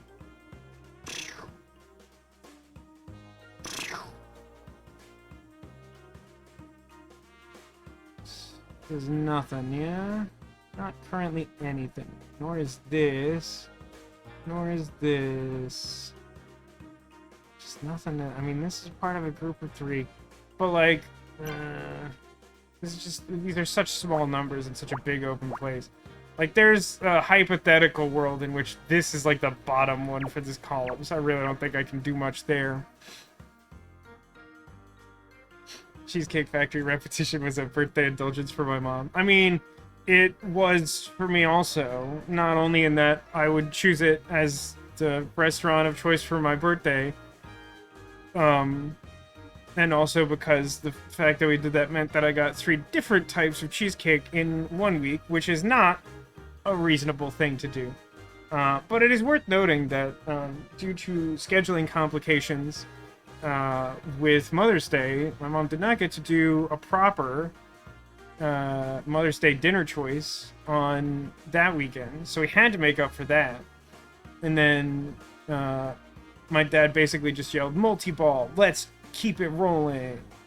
And so we did, and we did it a 3rd time instead of just 2. But there was like a lot of cheesecake. It was a good time for me. These groups are too small. I know I gotta be missing something. 1, 1, 1. I hate you. 1, 1. Equally bad. 1, 1. Literally the same problem. 1, 3, 1. All I know is that this is 3. Honestly, do I even know that? Yes, I think I do truly know that.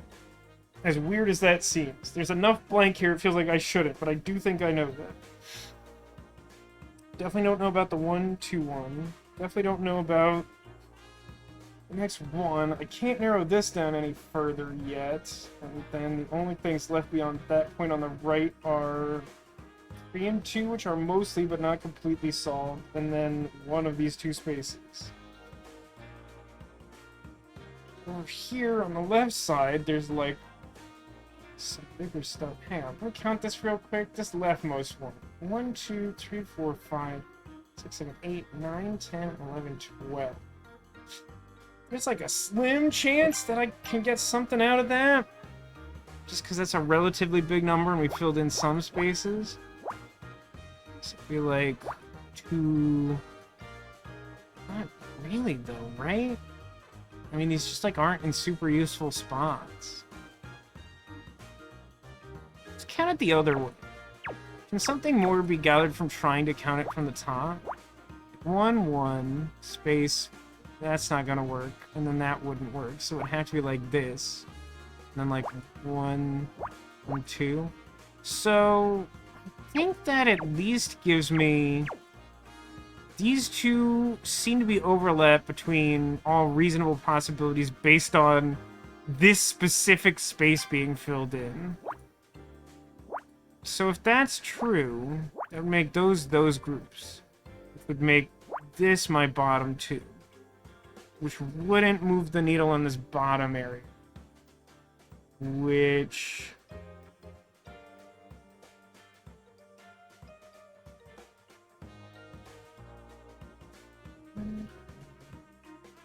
So this... Okay. So this has to be part of the group of 3 for this column. For sure. I don't think that was true before filling in these two spaces, but maybe it was.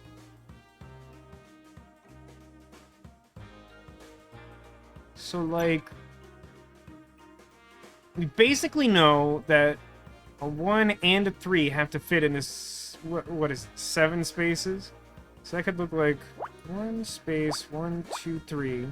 Or it could be like 1, 2, 3, space, 1. So I don't know about the 1. This should be a point of overlap. Which means this isn't anything. Which still doesn't tell me anything about anything.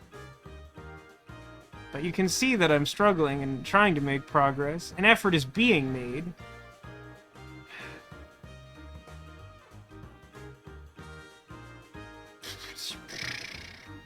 I'd love to sort out this 4. I don't know if it'll actually help all that much, but it feels like it. 6. It hasn't changed. This hasn't changed yet. Just missing 3 1s here. Love that. Love to see that. 2, 1 and 3. I'm not being stupid, right? Like 1, 2, 3, or like 2, 3, and then like wherever. Yeah, I mean, there's just not much to go on there. 6.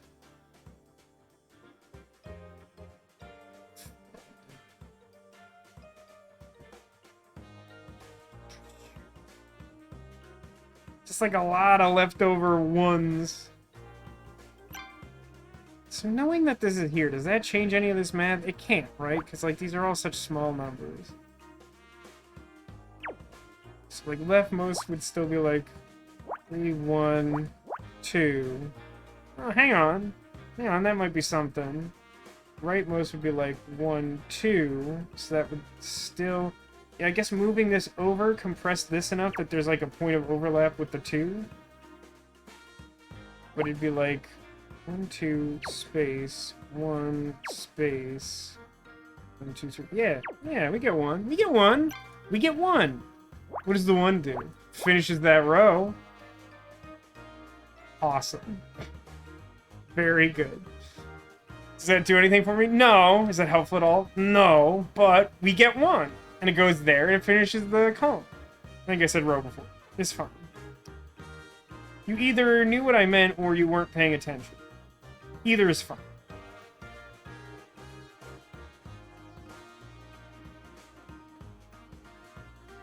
Stupid puzzle.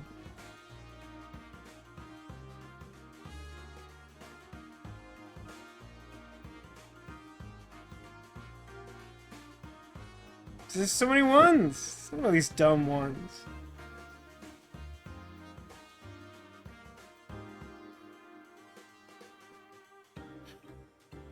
Really getting down to it. I think we're probably close to some breakthrough that will probably crack the rest of the puzzle. But we're not there yet. There's just so many things feel like they're just lightly contingent on the things around them. That if we were able to fill in, like, a space that, like, adjusted, like, 3 different group sizes somewhere on the board, it would probably do just, like, a lot of work to just tumble the rest of the dominoes or whatever. These numbers, they're so small. And these pretzels are making me thirsty. I hate this row with the 2 5s. It's driving me insane for some reason. It's narrowed down, and yet not narrowed down at all. It's dumb, and I hate it. I'm pretty sure the 4-8 is still immutable. I've done it in my head a few times, but it's like leftmost version is like this. That would still be 8. But like, it could also just be like the far ends, or it could be like it's just like perfectly spaced to give me like no additional information based on the context that I have. Someone say pretzels? Yeah, Castle Art, they're making me thirsty.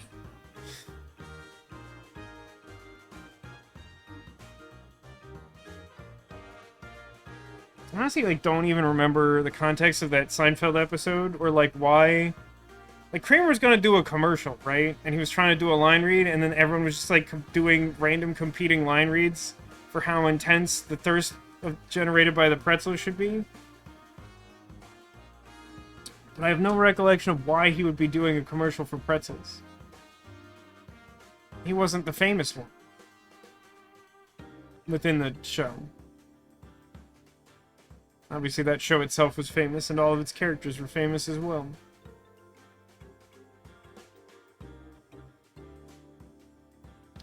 Stupid ones. Stupid infinite ones.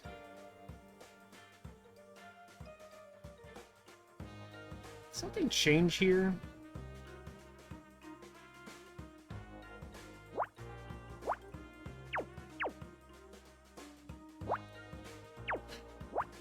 One version is 1, 2, 3, and then something up here. The other version is 1 space 1, 2, 3. No, nothing changed. It's exactly the same as that was before.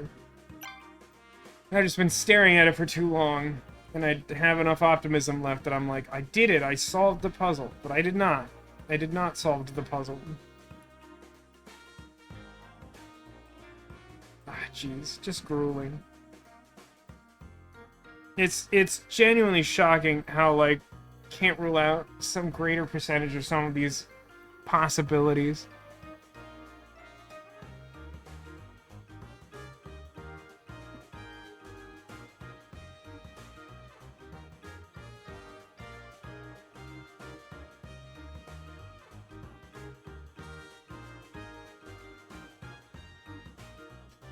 I mean, it sure feels like this space should be filled in. Would it tell me something useful immediately if I assumed that it was? We can try. Give me purple back. So if this was the one that went to the edge, it would mean that this is blank. And if that was blank, then this would have to reach down to here, which would finish both of those rows. And this being finished would mean that this has to be filled in. And if that was true, this would be blank. And then, like, that's really all I know. The rest would have to come from later. But this would be blank. And that wouldn't really change that column, I don't think. I don't think any of that does anything to solve any of the rest of these right-hand things to prove whether or not that can be true, does it? I need something on, like, the left-hand side of some of these groups. So, like, these would be... I guess these would be blank, and then this would have to be filled in. So these would both be blank, and then these would be filled in, which would necessitate these being filled in.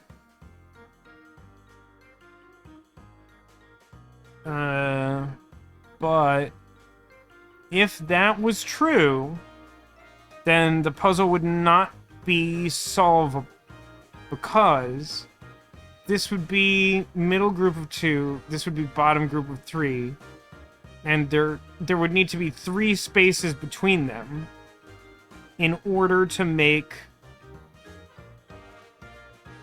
the middle one between those two groups. So, I think what that tells me is that that space has to be filled in. And if this space is filled in, then instead this would be filled in. And this would be filled in. So this would have to be blank, and then this would be the rest of the 5, and then these would be blank, and I'd have no idea what's going on in these 2 rows. But this space would then be blank, and then I would be looking to fill... Nope, 4 out of 6. It wouldn't change anything in my understanding of this left area yet.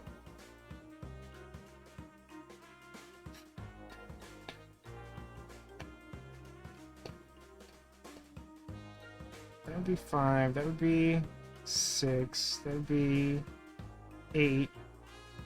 All these surrounding spaces would be blank. I would not know which of the 2 of these is filled.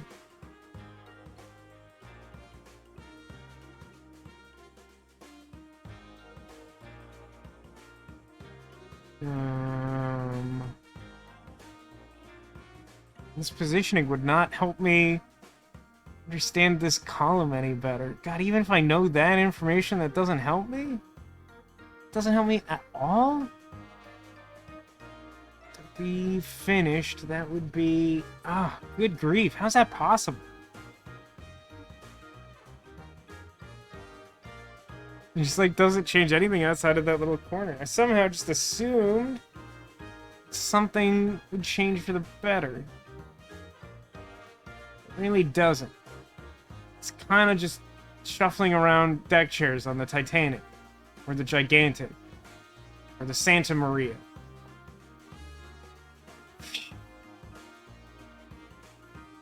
How does none of that help? How is it possible for none of that to help? These stupid groups of one, everyone, drowning in ones, cold ones.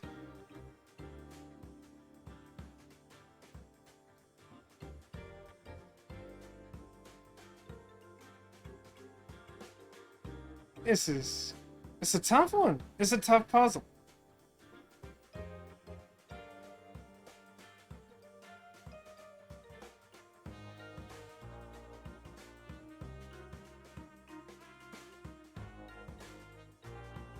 That'd be blank, that'd be blank. Yeah, it really doesn't do anything.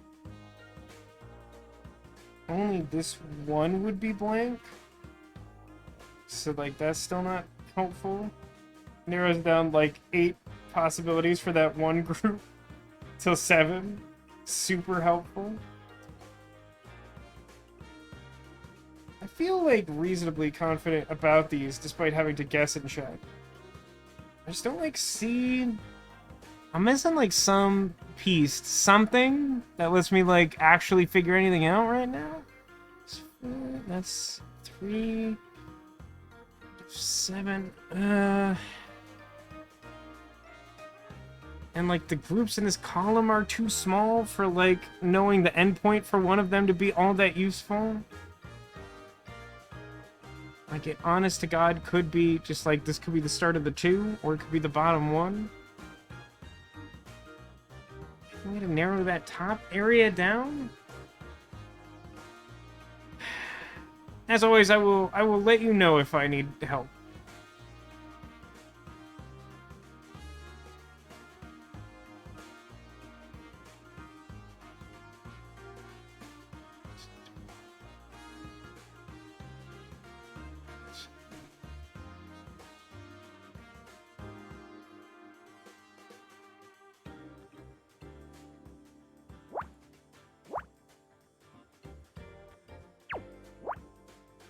There's like 3 permutations of this bottom row left. And I guess it's like 5 or something.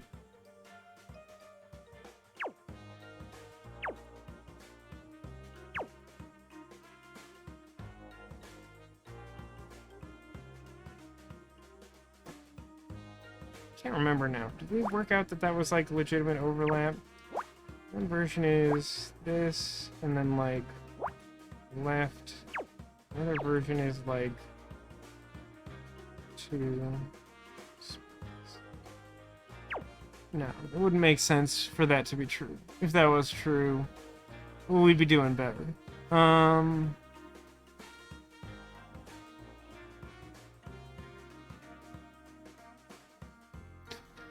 are the numbers so small?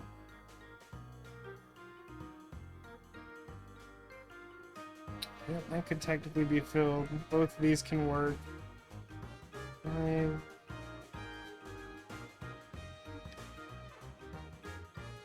I think I already did what I can with this. It can work like that, or it can...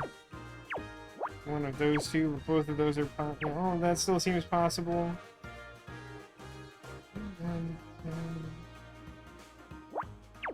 Check that several times. 1, 2, 3.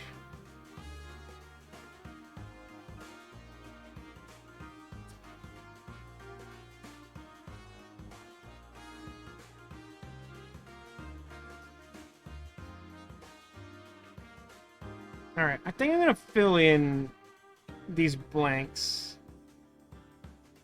It's a little sketchy, but I got the purples here to still signify if I had to, like, go back and try and rework the logic. So this is in theory done. This column. This group of 2 is in theory done. Also finishing this group of 5. This group of 4 would leave this blank. This 6 and 8 would leave that. Finished like that.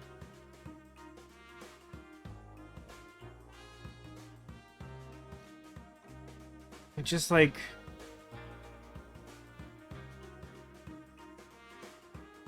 man, it's so small!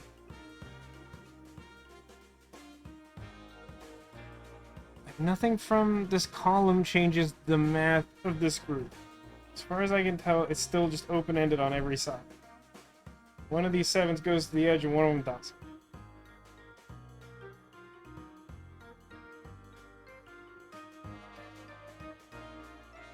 Two out of these 4 are filled, but that's just large enough I get no overlap, which is annoying.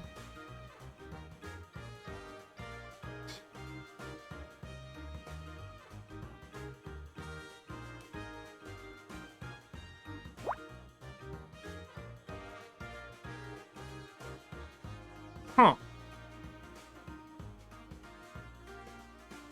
Huh.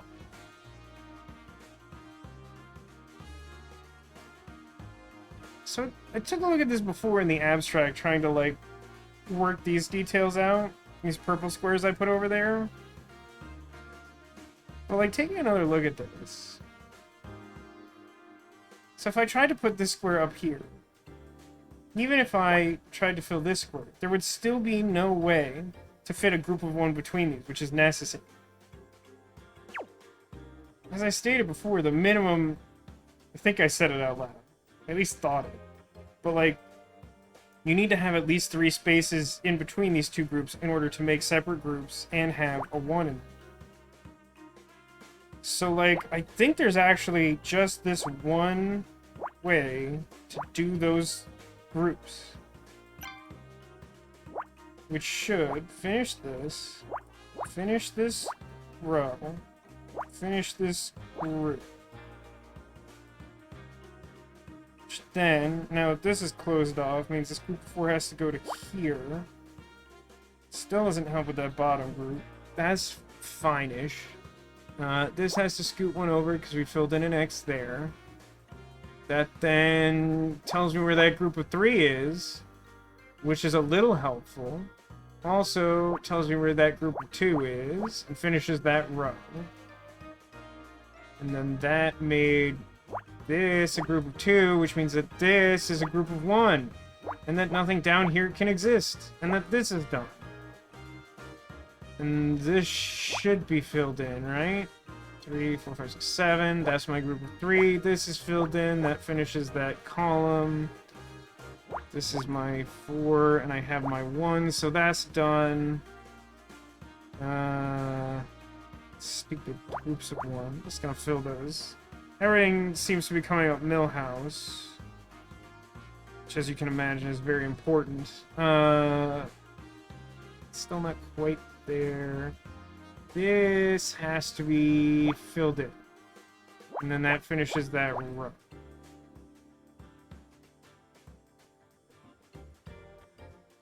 And now overload tells me that that's filled, which is like the top thing there.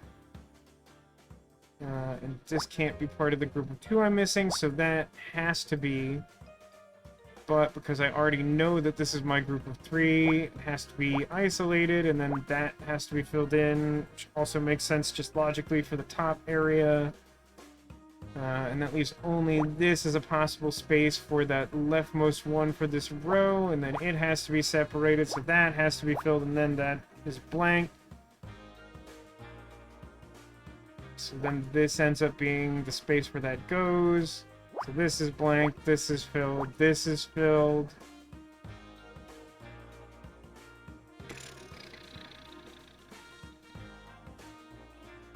Huh, what am I missing here?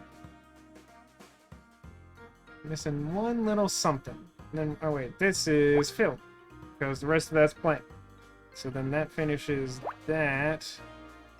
This needs to be filled. So then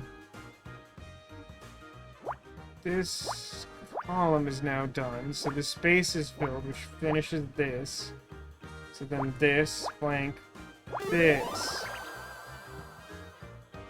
It's Rainbow Sherbet. No, it is a compact disc. We got there eventually. That was a really tough one. That little corner bit was like a really specific thing to nail down. I think it's Sherbet. Are we sure it's not Sherbet? Can I have B rank? How come your mom lets you have 2 B ranks? Interesting. It is a compact disc labeled backup. This is where I ask you if you have a CD drive, and you'll say, I'll add it to my list, right? Wait, what? Hang on. The majority of the time we've asked him if he has stuff, he just has it. That's not even the established joke we've been going for with most of the game. Like, normally the joke is like, you have that, like, ridiculously high-tech thing for 90s sensibility just, like, randomly constructed into you, right? And he's like, yes. Wrong. I didn't have a CD drive until I took one from that laptop that Ryan gave you. Oh my god, that's so much more confusing of an answer. That has so many more implications as, like, in, like, an existential state for Scout. That he can just, like, scavenge hardware off stuff and is advanced enough of an AI that he can mechanically incorporate, like, hardware and software? Like, oh my god. Well, what do you know? Ryan is good for something. Okay, Scout, give it a whirl. Please wait while I read the contents. System error. Can't you read any faster? Sorry, Otter, it's only a single-speed drive. Take it back. Ryan is officially good for nothing. I have the data. It's Frank Pritchell's personnel record. It's 2 N's. Is that it? I wonder why Laura wanted to give this to Detective Cross. Because it holds information on every job Frank was given by Lee. And his last assignment before he died was to intimidate Blake Patterson. That's not even news. Didn't we figure that out like 3 cases ago? He was just dead before we could like arrest him for it? I don't think that's new information. So Ryan was telling the truth. Frank hadn't gone rogue when he came after Blake. It was a Leeds job. Jack Larson signed off on it himself. And if Jack lied about that, perhaps he also lied about how Frank died. Frost was right. Frank Pritchell didn't commit suicide. He messed up on a job. He messed up so badly that Jack had him killed to cover it up. I mean... yeah? I mean, yeah? God, we're like 8 steps behind.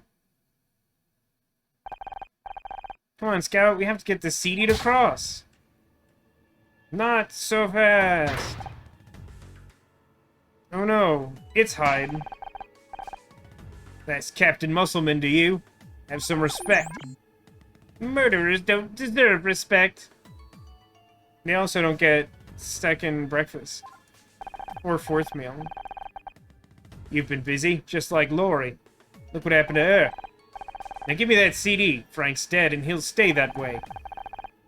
You won't get away with this. You've killed too many people. Detective Cross will... Cross will do nothing. Not enough evidence. Not without that CD, anyway. And why should we give it to you? You're not leaving this room alive either way. Hand over the CD and I'll make it quick. Hey, we did it! We got murdered by numbers. Is that it? Did we do it? What was with that fade to black, by the way? Wait, what about Jack? Do you really want to have to tell him you killed Scout? He won't care. Scout's just another loose end. No, we've, like, recently established that Jack wants Scout. These other answers don't even make sense. You're wrong. Jack wants Scout for something. Destroying him would be a big mistake. And you know what Jack does to people who makes mistakes, because we just proved it with a CD-ROM. I'm not gonna end up like Frank. Jack needs me. You can keep telling yourself that, but you're expendable to him, just like everybody else. Gotta call Jack. Darn it, he locked the door. Any ideas? Oh, look around. There must be a way out. Scanning nanograms. Let me just do a quick little... this one.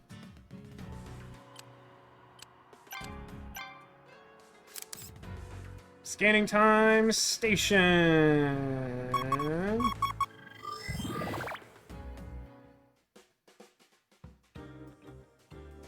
There are, I don't know if you know this. This is true. There are a lot of ones in this puzzle. There's like a lot of ones here. It looks not great for the home team, who is me.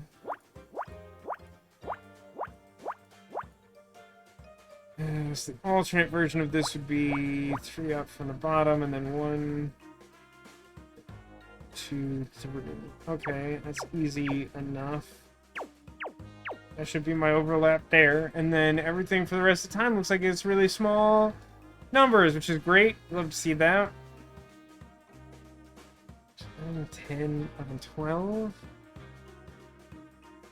1, 2, 3, 4, 5, 6, 7, 8, 9, 10, 11, 12. 2, 7, 8, 9, 10, 11, 12, 13. Might get something out of this group of 5, but I don't feel great about it. 5, 2, 1. Whatever, that's fine. And then the alternate would be 1, 1, 2, 2, 3, 5. Being very clumsy for some reason. These should be overlap. These are not the rightmost groups in their rows. So these should both be separated as groups of 1. This here is not the leftmost group in its row, and so it has to be part of the leftmost 5, and then the overload tells me it goes at least that far. Okay, 2, 5, 1, 2. Probably get something here as well. It's basically the same thing as above. So it'd be like 2. It'd be like 2, 1, 2, 3, 4, 5, or 1, 2, space 1, space 1, 2. So be like that. And there's just like way too many groups for these to be bottom in any of their respective rows. So those should be blanked thusly. There's no way to fit. There's just not. I would need 7 spaces to fit both the 2 and the 4 over here. Do I have 7 spaces over here? I do, which is regrettable, because I could then have 4 space 2. Otherwise, I could count like a point of overlap, which might be helpful.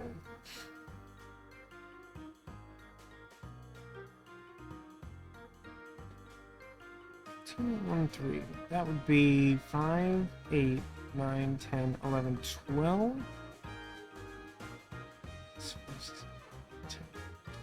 13. Is 13 enough when these numbers are so small?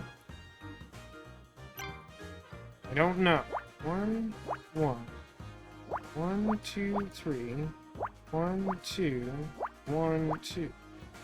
4. 1, 2. Space. 1, 2. Space. 1, 2, 3. Pretty much get 1 point of overlap there. And it's this guy, who's probably part of the group of 4, but I don't know.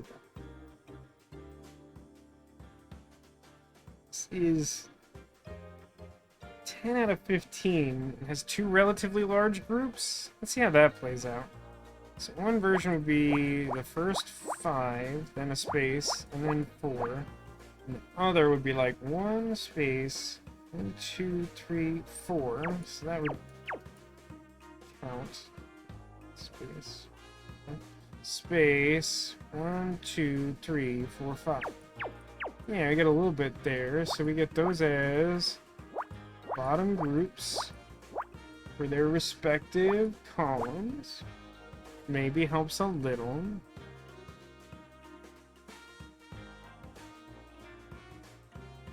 Is there any chance? Just do this real quick so I don't have to think about it so hard. So if this was my 2, I couldn't possibly have another group of 4 until like over here. So that's like way not possible. So that means that my first group of 2 should be over here. And then this would be the start of the group of 4, so it should, like, definitely go there. And then this would be blank. And then the 2 and the 1 fit over there with, like, a little bit of variance. But all of that should be correct. So it is part of my group of 4. But because there has to be something below the group of 4, I should be able to determine that, like, that has to be the endpoint for the group of 4. Like, I already know these are continuous, and I already know that there's only one group of more than 1. But I need to save at minimum space to do this, so it has to be that that's the exact position of the 4. I don't know how useful that is, but that should be true, and it feels like it should be useful.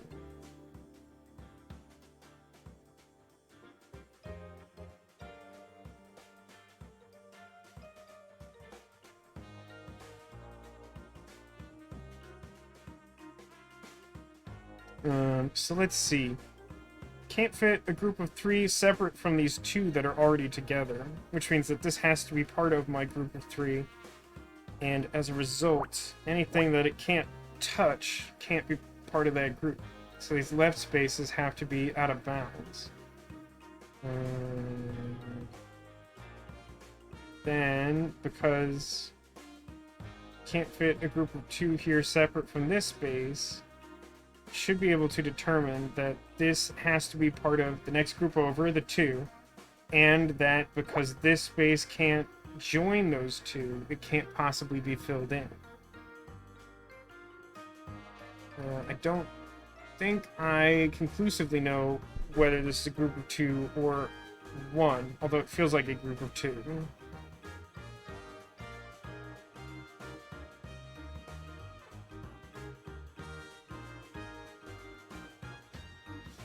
Let me check something really quick.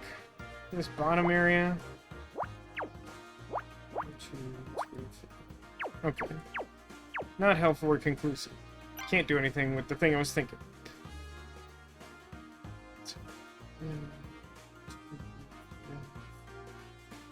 Well, okay, I guess in this row, as a result of the fact that we've established points on 2 different groups and there's only 2 different groups, these can't be part of the group of 2. And 1, 2, 3. So this can't be part of... Basically, these 3 spaces are out of bounds to be part of either group. So they're automatically off limits as well. That's super helpful, but true.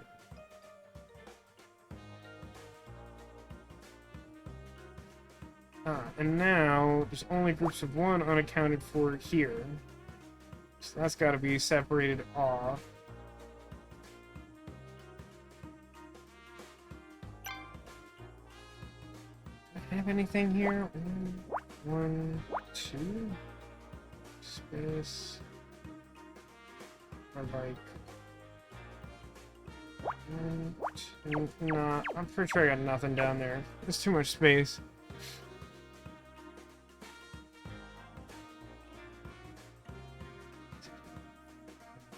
Just gotta fill in one of these, and I know a bunch of stuff about this row. Maybe that's overstating it, but it's kind of true.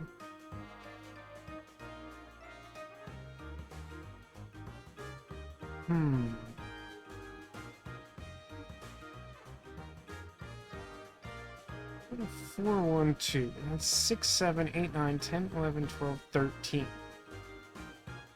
Pretty sure that point of overlap. I don't know. Should I be able to get something out of the 4?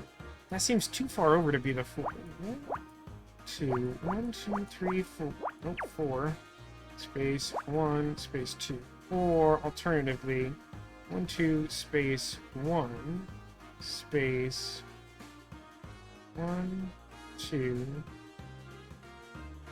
3, 4. Alright, so those should be filled in. And only groups of 1. Nope, that's alright. X instead. Only groups of 1 unaccounted for there. So one of those last 3 remaining spaces is filled in and the rest are not. Here...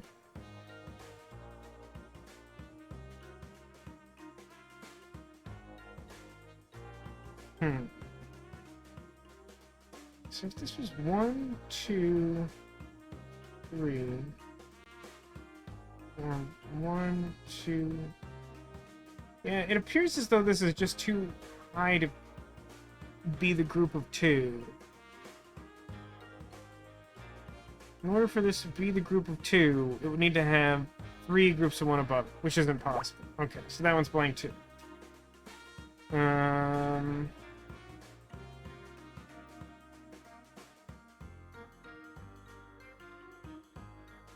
Hang on, we've plugged some X's in here, which limit the range of where the 6 can be. 6 is our rightmost group, and obviously doesn't fit in this group of 3 or 2.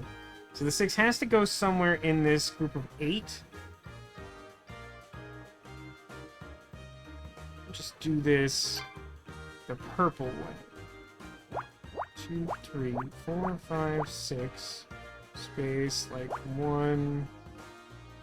etc. The ones just like populate, or like 1, 1, 1 of these, and 2,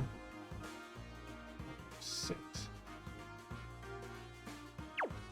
And I think I get all that overlap there, and the ones are just sort of nebulous. They're just floating.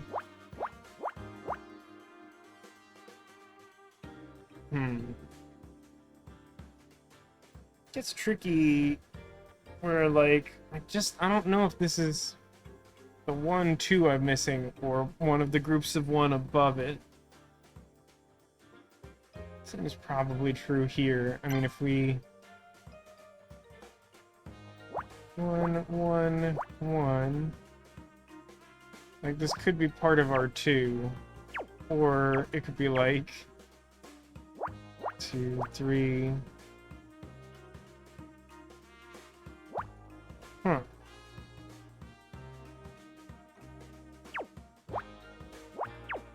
Huh. Wait a minute. 1, 1. Somehow that's perfectly positioned so that it has to be part of the group of 2. Which isn't super meaningful yet for this top section.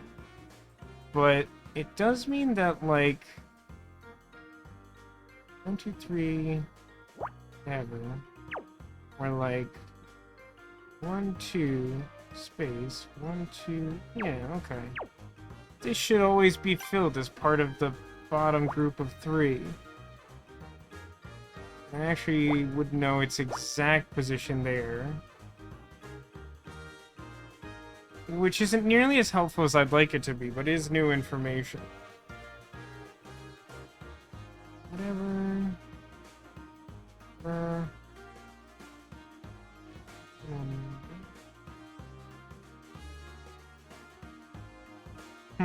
So, in this row, only the far left and far right group are larger than 1. It should not be possible...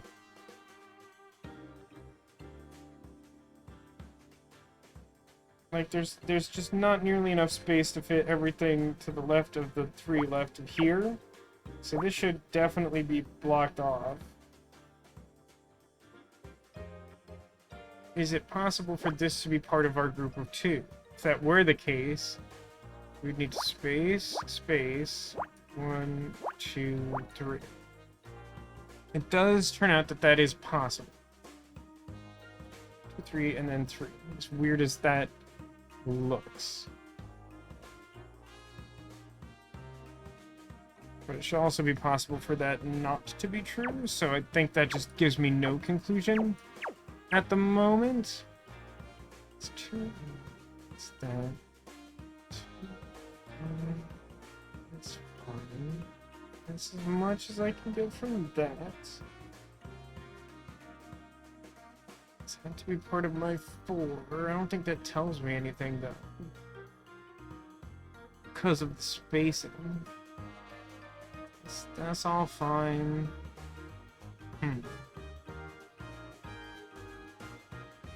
Oh, hang on. We got some overload principle at play here with this 5 now filled out. We got this space up here. It has to be the next one in line because it's like just 1 space off. So this has to be filled in. It's part of a group of 3. So it could reach there or above. Then that becomes a separated group of 1.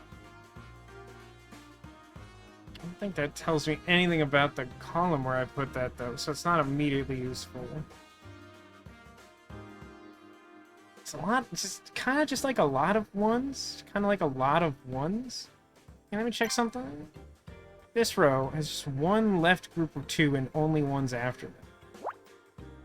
So the leftmost version of this possibly being a 2 would be like 1, 2, 3, 4. Holy crap, you could do that and it would just seem very weird. So I can't make any determinations there yet. As we determined, this could be part of the 2, which complicates trying to... Huh, actually... There's obviously just, there's no way that that could be part of the 3. So since that's not part of the 3, and by definition it's not part of the 2, then it has to be its own 1. think that's, like, super useful, though.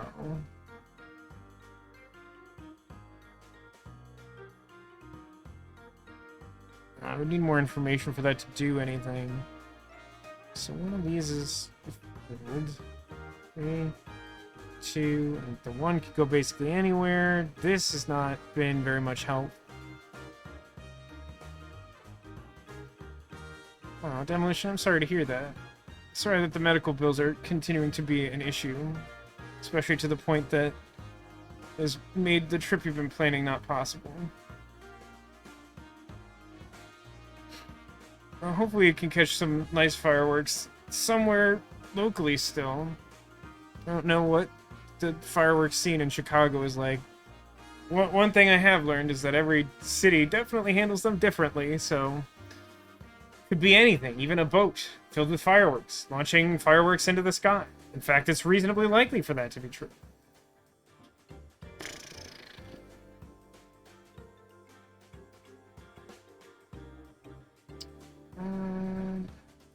Man, the spacing on the stuff in this puzzle is actually really weird.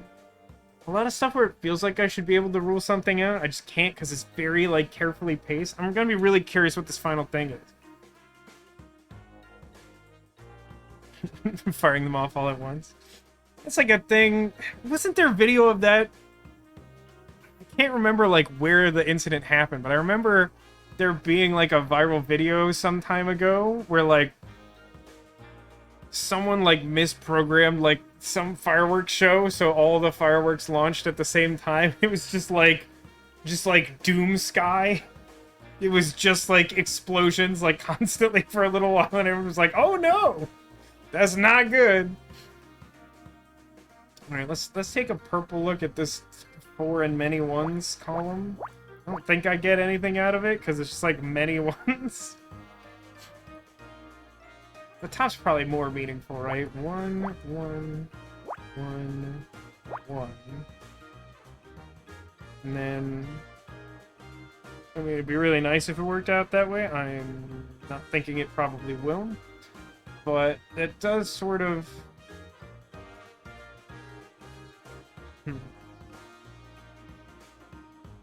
I guess what that tells me is just that there's a point of overlap in the middle because the 4 has to go at the bottom, and that's really the only true thing I learned from that, which isn't a lot. I know that this is part of the rightmost group of 2 for the row, but, like, it doesn't like, do anything for me. That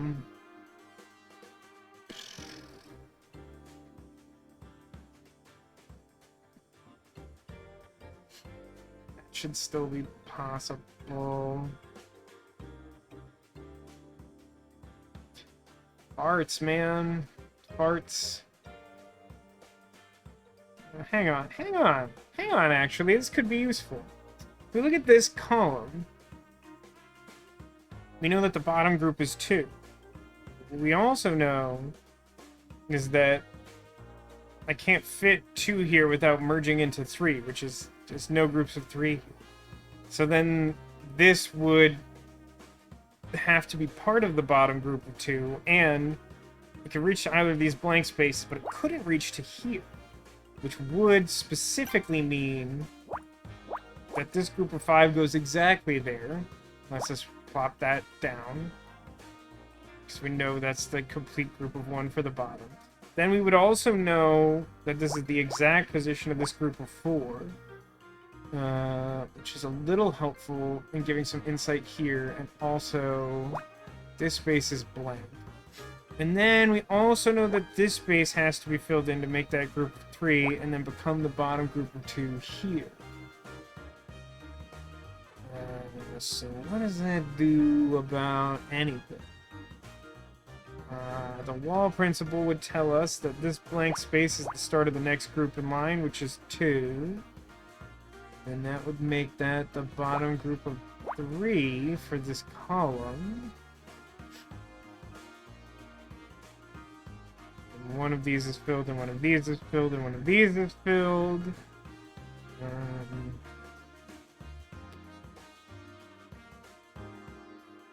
I think this pretty much has to be part of my next group of 2 over.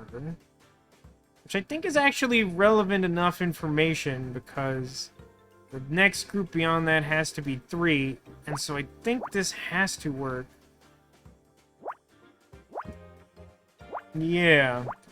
Once I fill that in, that seems more obvious, but yes. That appears to be the only way that those spaces can fill and make the necessary groups. Which then in turn means this is blank, and then one of those 3 remaining spaces is filled.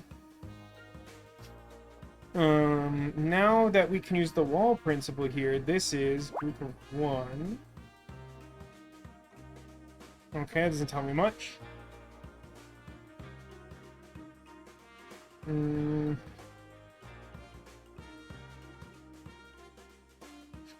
That was a good get, based on like a weird spot.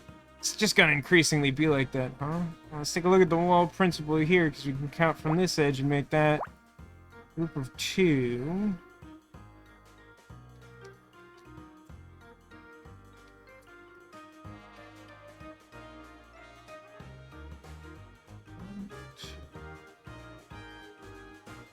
Ooh, hold on a second. Hold on a second. 1, 2, 3. So there's...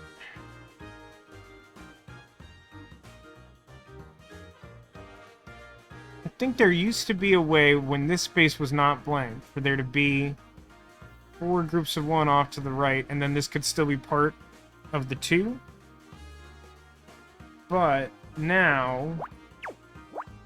yeah, there's no permutation of these 6 spots that allows more than 3 over here.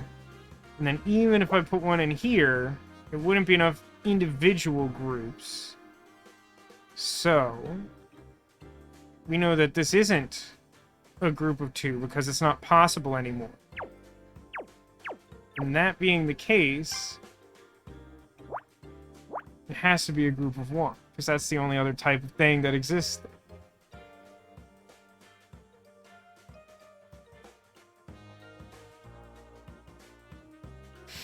Unfortunately, not enough context to fill anything else in based on that information.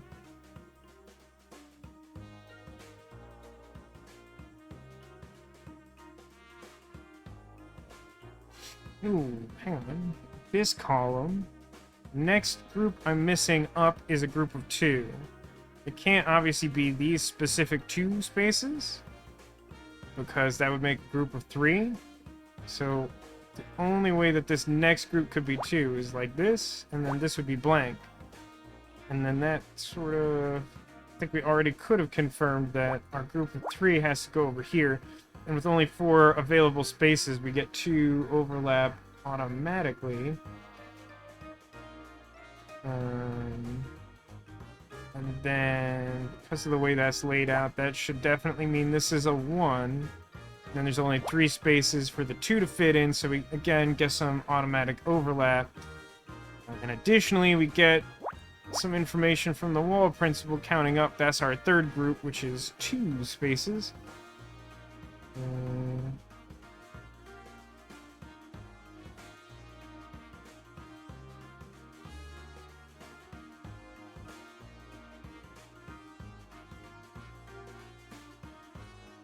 So knowing that only the leftmost group is larger than 1, this should be its own space.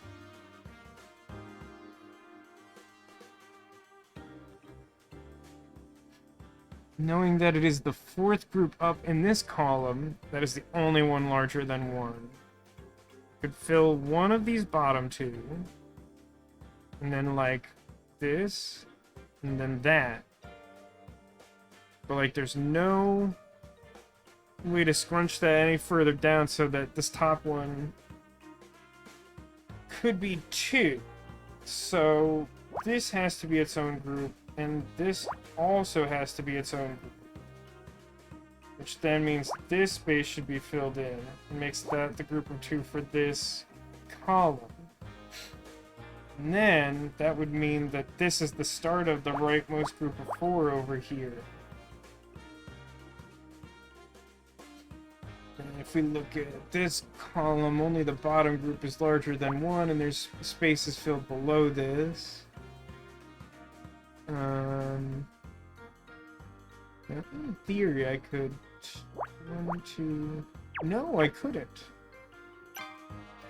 Just double check that without freaking out the process or whatever the behind the scenes thing is that sorts out what can go where. So if I wanted to consider this as... Oh, I think the game's already done this map, huh? But there's like no way that these can be the bottom 3 groups of 1, because then not be able to fit 2 groups of 1 and that missing group of 2, which means this has to be the exact position of that group of 2. One of these is filled in, and then in some combination 2 of these 4 are filled in as well. And apparently in this row, the far right group is 4. I've already sort of confirmed where more than one space are joined. So they go like that, and this has to be blank. And also, I know that this space needs to be filled in. So I need 2 filled in, and the 2 next to each other can't be it.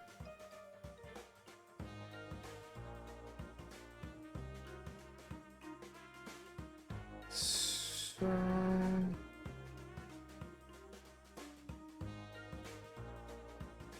Nope, the thing I'm trying to do there doesn't make any sense. So just ignore it, not say it out loud. It's all fine. One of these is filled in, and I don't know which. Don't exactly know what's going on here either. So I have to look to up here. This has not changed. Here I have 2 filled in, and many spaces where 1 could go. Here I have only 2 spaces where 1 could go.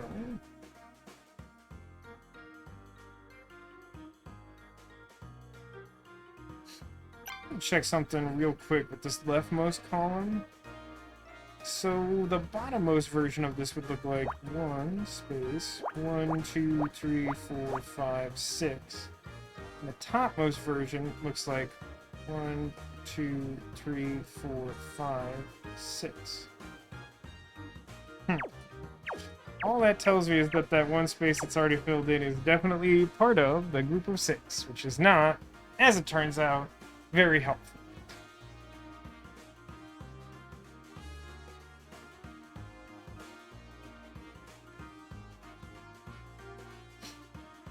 Oh, hang on. Caught something. This column here, it's got 2 groups in it. One is a group of 3, and one is a group of 8.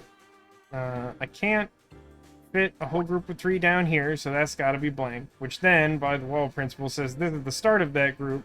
So that has to be filled, and then that has to be blank. Because that's filled, that then makes that the rightmost group of 3 for its row. But then this also becomes the starting point to count out 4, 5, 6, 7, 8, and finish that. Top row, it's only 1 group of 5, and that can't fit over here, so those spaces are all blank. I think that's anything.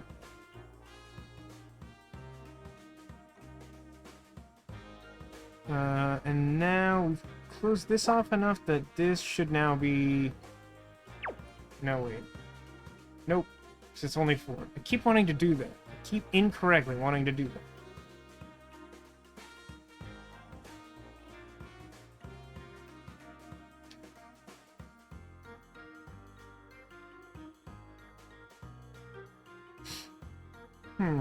Something seems odd about this row. Not odd problem, but maybe odd solution? So, I need 3 groups that aren't accounted for. 2 of them are groups of 1, but they can't go right next to each other, and only the left group is 2. So only one of these 2 can be filled in. Which means that I need 2 groups out of 4 spaces. And there's really only one way to do that.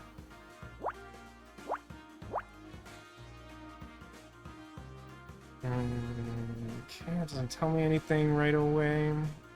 Here. Probably nothing. Yeah, that tells me nothing. Yeah, nothing new there. I still don't know the right space that row just did.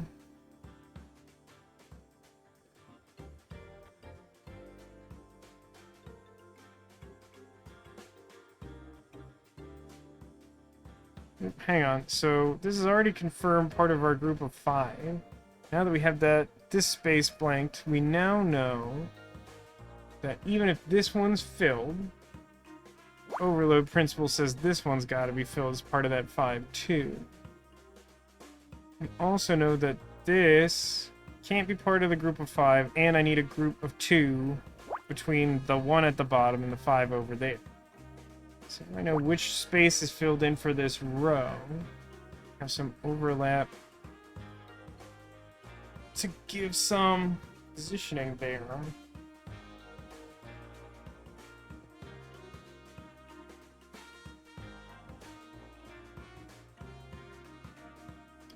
Ooh, hang on. Because I moved this 8 all the way to the top, I think I now know... Well, I guess what I know is that the 2 and the 4 are not in the same side. Well, no. I guess that's not true. That could still be blank there. Yeah, I've learned nothing. And am poorer for the experience of trying to know something.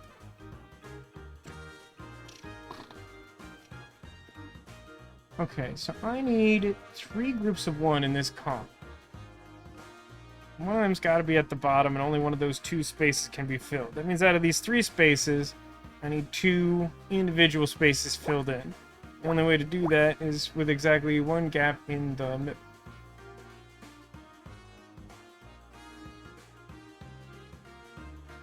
Okay.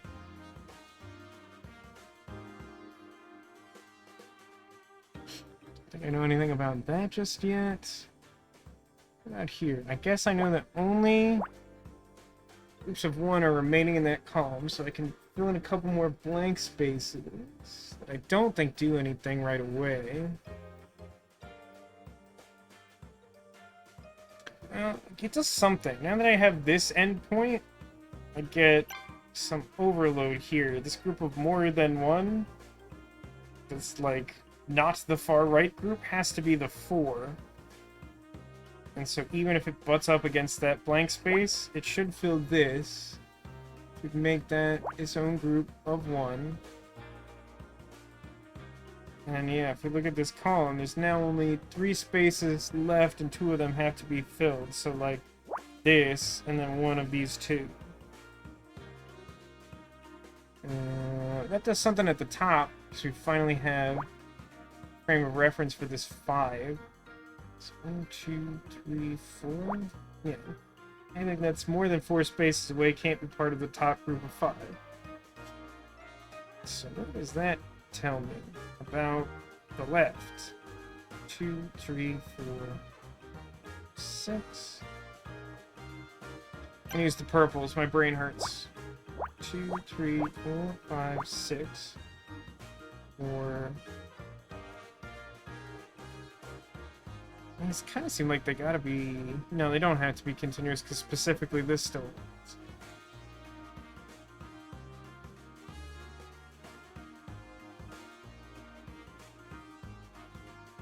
The topmost.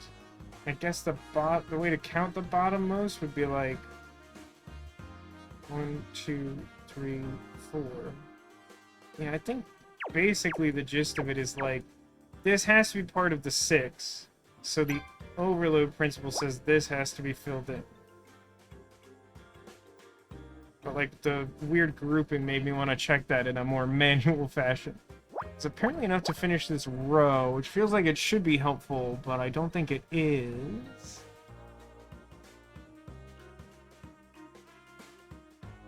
Still has not changed in all this time.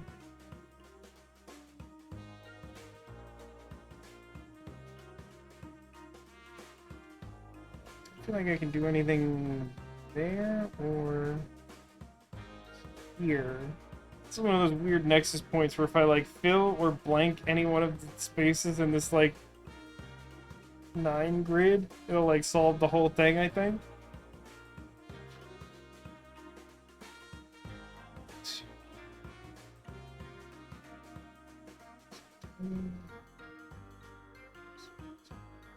That's still possible.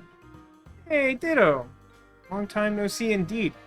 We were talking about your parents fighting earlier because these ink blots have not mellowed out, as it were. How's it going, Ditto? It's good to hear from you. Hope you're doing well.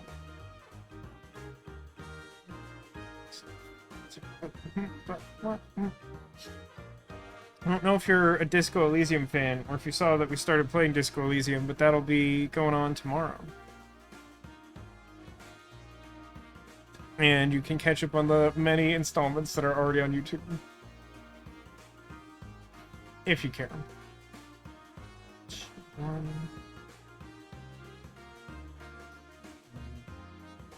No, that's nothing. This is still nothing. I want to mark off something here, but it doesn't logistically work out that way. Oh, okay, hang on, I got a little something. So, because this is neither the rightmost group nor part of this 4, it means it has to be a 1 that is solar. So then, yeah, there's no way to fit the group of 4 and a 1 here. So, like, this has to be our leftmost one. Still does not preclude this from being part of the 6 just yet.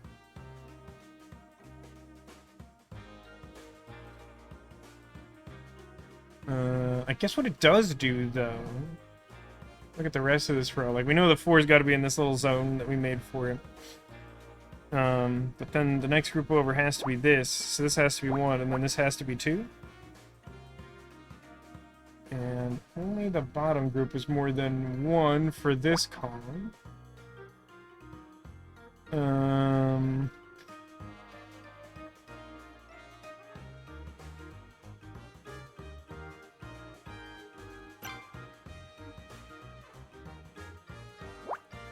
1, 2. 1, or like 1, 2, 3, 1, 2, whatever. Point being, there's no way, I think, for this to be my group of 2, so that space can be blank, which then tells me the exact position of that 4. Only groups of 1, and I need 1 more, so that should look like that. And then only groups of 1, and I need 1 more, but that is not defined. I do know, though, that this being the configuration for my group of 4, I can't fit my 2 over here, so I only have to worry about fitting 4 out of this many spaces. And so the 4 can't reach to either of these edges now.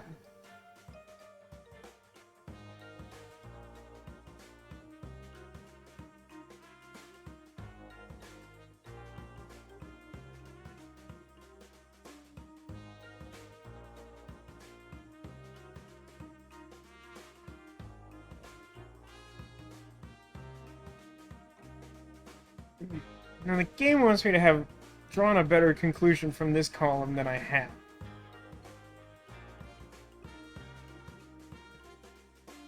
But I guess this makes sense. So one of these 2 spaces could be filled. I don't think it... Well, 4 is the... Actually, 4 is the bottom group, huh? So 4 being the bottom group should mean that there's no way for this to ever be possible. Just the furthest down I could go is that. And I need 2 more groups of 1. So the only way to do that would be this. Like, have to go like that. And then one of these would be filled in. What does that do here? This is the last one.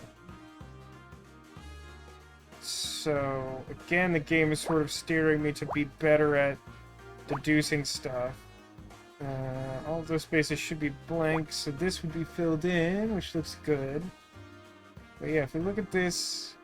Oh yeah, if we look at this column now, it's just like the blank spaces all need to be filled in. Which makes that my 6. Just needs a little more help, and I could probably get all the rest of that row.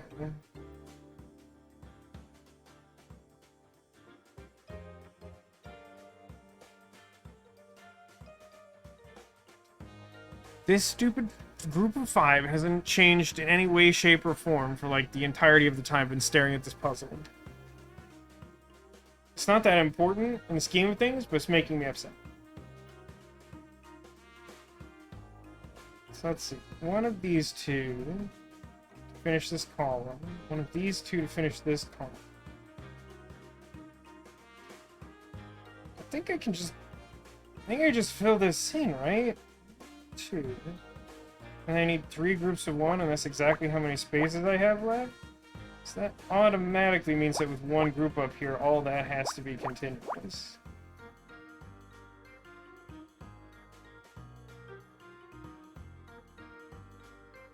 It doesn't inherently choose one of these 2 spots in this column. 2...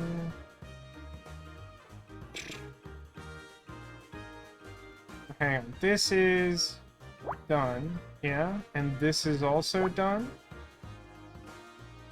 That's a little relevant because I still need 3 groups of 1 over here. So both of these have to be filled, and then one of these 2. So because I now have 2 groupings of more than 1 here, and only 1 group total in the left column, that's more than 1. They have to be joined in the middle space.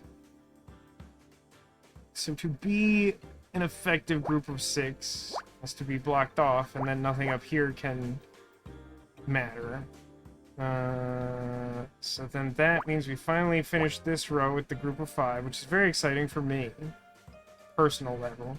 But also, 1, 2, 3, 4, 5. This is now a finished group of 5. Top bit has to be filled in as 2.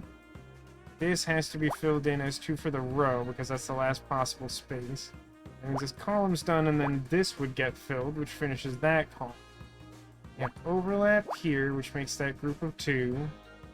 And then this is the end of that group of 5 we started, and then this one should be filled in. I'll sort out most of that row. This can't be anything, because only one of the things filling adjacent to the one that's already filled in is clickable. This is its own group, so we already know where the 3 is, and everything else is 1s, which limits this row such that both of those gotta be filled in. And then I guess this one should be filled in and this one not. And this is done. And this is not done. Which means this is done. This is done. And then I think this one. And everything else is good. What am I looking at? Turtle at an angle? Angle turtle? A 2-color rainbow. It's cables! I don't want to hear any questions about the cables. We got that B rank. We got Brank. Power... Oh, no, it's on her. Power cables? You want me to try and tie-hide up? Is that not an option? He's twice my size. You might as well ask me to try and knock him out. Is that not an option? You could go the Madison route, but I don't think David Cage wrote this, so I don't think it'll be very effective. That's not as unreasonable as it seems. These are power cables. If you find a way to deliver a high-voltage shock... Oh no, are we gonna, like, use Scout to, like, electrocute him? Don't love that. Don't love the sound of that.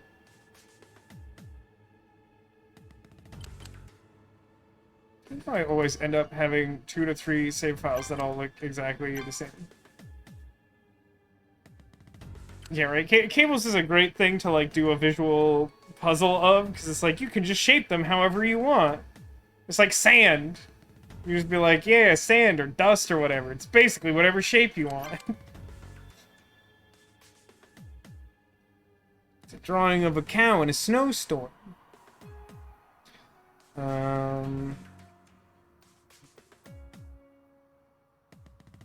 How? Oh, hang on, I missed something from Ditto. A bunch of good things going right now. Smaller number of bad ones. Best news is that your awful boss quit. Oh, there is much rejoicing. Yay. That's exciting. I'm really glad to hear that. Castle Argue hates sand? Is it because it's coarse and it's rough and it gets everywhere? Those would all be pretty good reasons to hate sand. I don't know how long another puzzle's going to be. They vary quite a lot. It took us like 50 minutes to do that last one. I think I started at like almost exactly 8. What to do, chat?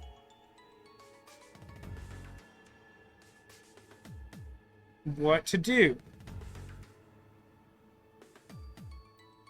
What is your collective energy level vis-a-vis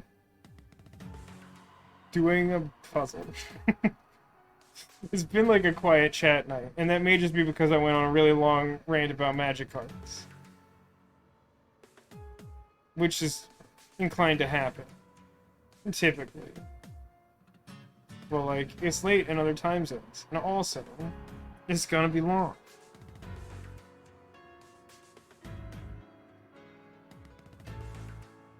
It would be kind of funny if the next puzzle was Scout finding his own, like, electrical port. Which sounds lewd. Just the log rant about magic cards. What's the TLDR? I think TLDR was like... the move to change standard to a 3-year spectrum with, like, targeted bans at the year mark seems ambitious and relatively unlikely to succeed, but we'll see how that plays out. The Lord of the Rings mechanics, as revealed so far, do not inspire, at least in me, a tremendous amount of confidence that they've nailed the set. Particularly because the Ring Tempts You seems just like a real whiff. It seems like they really messed that up, and at the same time, seem to focus quite a lot of the set on it. At least from the information available right now. Also, there was an anecdote about fast mana being good when your commander draws cards. And additionally, I bought the Cute to Brute Secret Layer because I needed the cute Nicol Bolas. I think that covers the bullet points.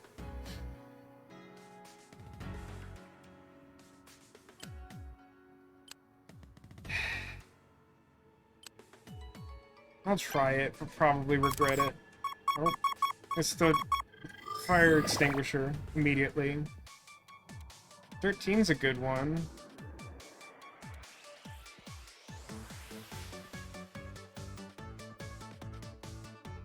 Wait.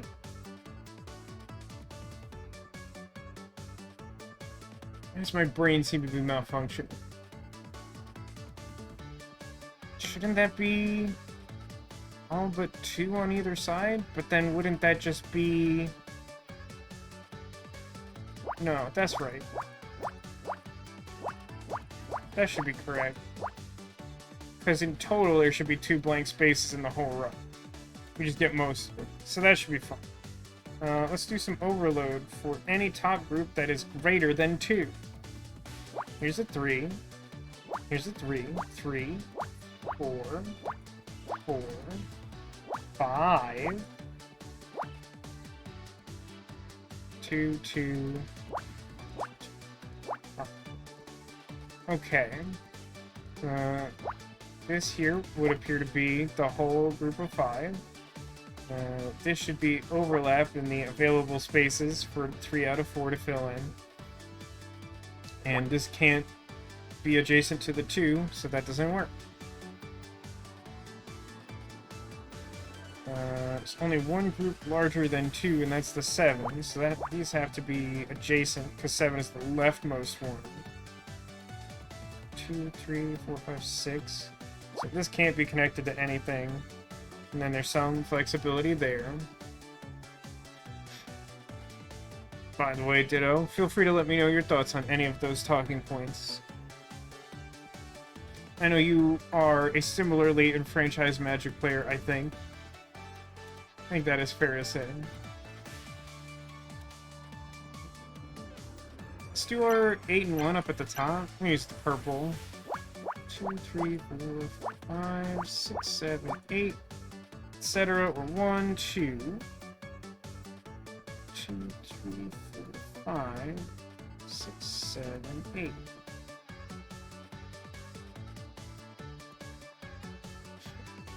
Wait, I said all the numbers correctly and didn't process it.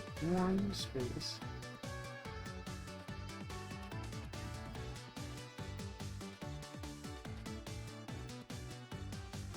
Those are the overlap. That seems wrong. Why does that seem wrong?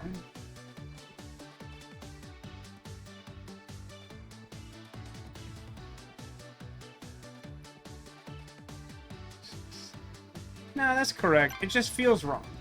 The only answer is that it feels wrong, which isn't helpful because feelings aren't logic. Okay, so those top groups are all properly finished and subdivided, which is great.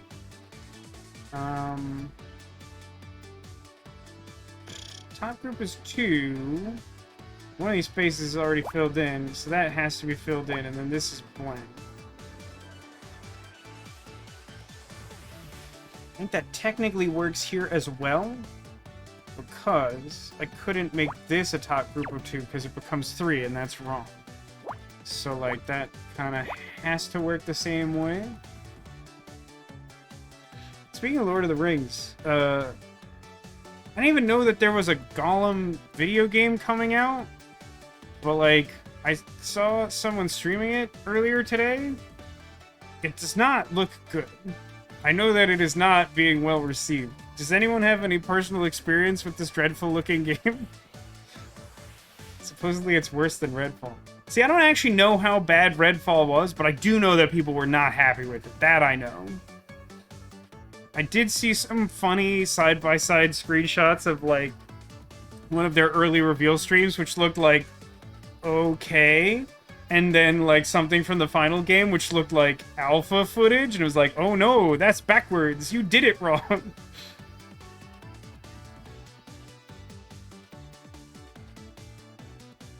So a chart that shows fewer people are playing Redfall than Borderlands 2 by a significant number. That's an interesting statistic. That's fairly specific. Gosh, there's no way that this can be the second most group on the right, so that means this has to be a group of 1. Which then means that this has to be overlap for that group of 3 up there, which has to be the top group, since we've already got a space filled in here. Apparently this is exactly where the group of 3 goes. Right, because I blanked this out. Then this also can't be part of the group of 13, and then this can no longer be an eligible area for that top group of 2 to go for that far right column. And that's all, just looking at the top stuff. Granted, the top stuff is the only stuff that's any good, but, you know. 2, 3, 4, 5, 6, 7, etc. 1, 2, space. 1, 2, 3, 4, 6, 7. Alright, any of that useful to me? No. Probably not. No. Okay, good talk. It says, have similar but more extreme opinions. Lord of the Rings stuff looks like garbage. Yeah, I've been trying to be, guess gentle in my language on it, simply because, like, I don't think I'm the target audience for that product, but, like, I just feel like they did not hit the mark, and, like, that's a real problem, because it's supposed to be an incredibly flavor-heavy set. It just doesn't seem right. You know, why does the One Ring card not tempt you, and why is being tempted by the ring a good thing? Yeah, these are questions that I share. I don't understand. The battles thing doesn't bother me as much, but I definitely understand people being upset about that. Battles are like a new card type that came out in the March of the Machine set, and Lord of the Rings is the first proper set to come out after that, so, like, you know, they may not have gotten those mechanics down, locked in time or whatever. It's the best card in the set, debatable, the random halfling that taps for mana. Yeah, that's weird. I kind of forgot about that card being spoiled. That's a weird one. And yeah, I agree. I'm not a Lord of the Rings fan, but, like, if Lord of the Rings fans have similar impressions to the quality of the cards revealed, like, I share the sentiment that I feel bad for them. Especially because, like, Warhammer came out great.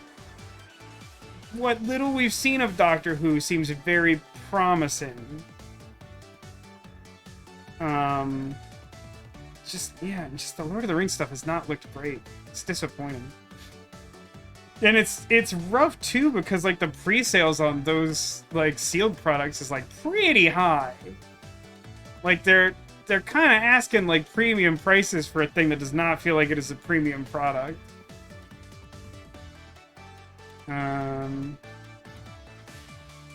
7 and 1, you said.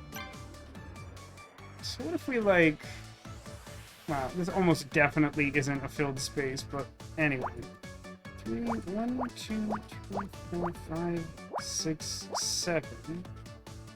Or 1 space 1, 2, 6, 7. So that 7 should be good for something, but is it good for something that's good? We can do some overload here because 5 is a big right group, and then several 1s where we cannot do that. Doesn't seem helpful. Do the 7 here. What's this add up to? 2, 3, 7, 8, 9, 10, 11, 12, 13. I don't know about that. 2, 1, 2. Hang on now. Hey, Neko, redeemed the VIP for a day.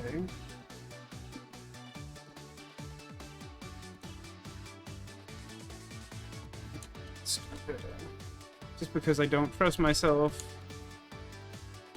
Do this correctly.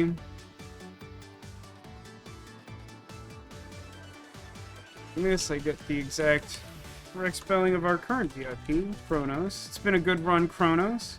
We're, of course, always welcome to reapply. But we will... This also gives me Neko. Saves me a little bit of time. And there you go. Congratulations, Neko. You are indeed special. But of course, that's also always the case. Look back over here. So like 4, and then like 1 and 1? Or it could be like 1 and 1. 1, 1, 2, 3, 4. Space. 1. Space. Yeah, okay. Well, I get a little bit of overlap and I don't know what to do with it, but I got something. Wheat flute.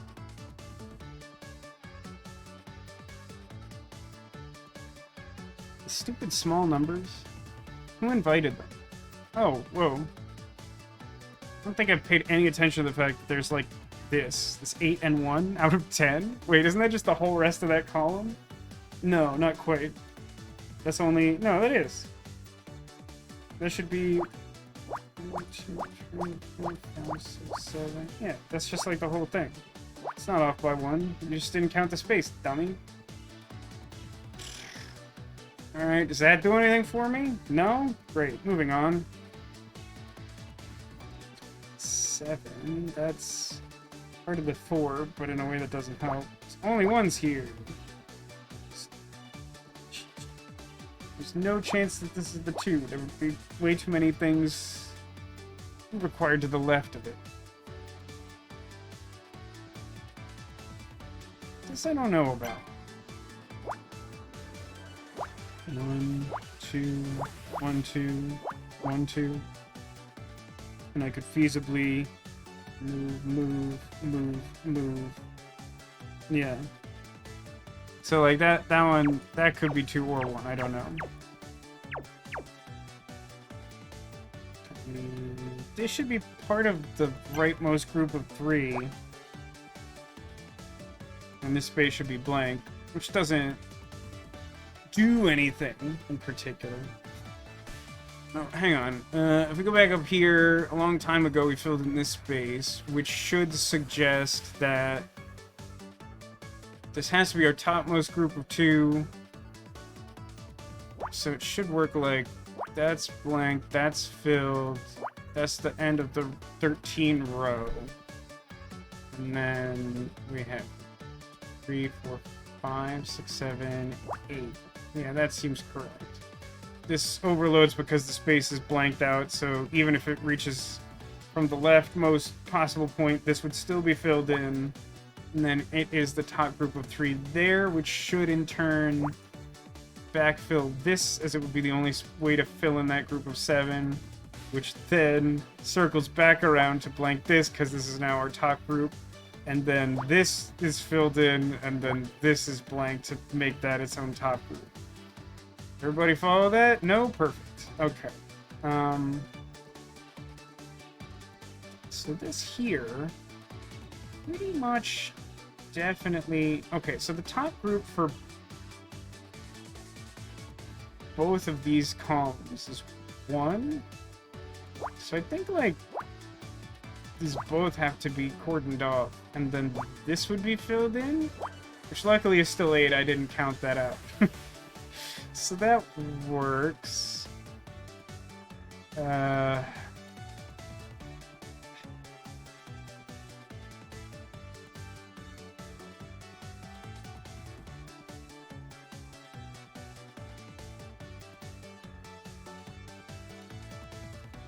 This is one of those weird late game, deceptive, easy, difficult, whatever, however you want to describe it, where like I got a bunch done up at the top and then I got like nothing, man.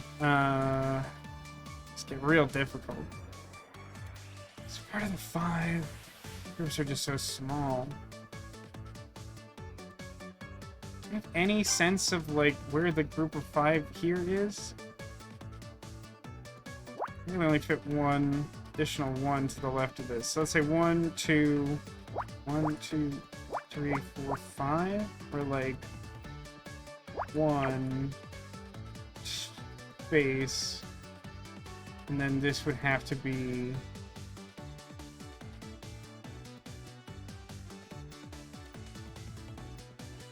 Oh, man, my brain is not firing. This seems wrong. Because it would mean...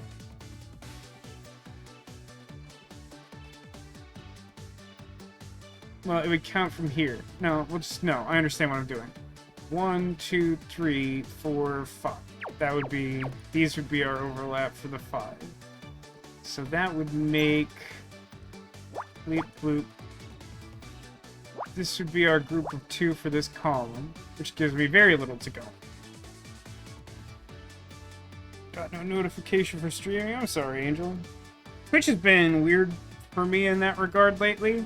Sometimes even when I'm, like, paying full attention to something that I'm expecting to start at a certain time, and I'm on a Twitch page, it still doesn't tell me.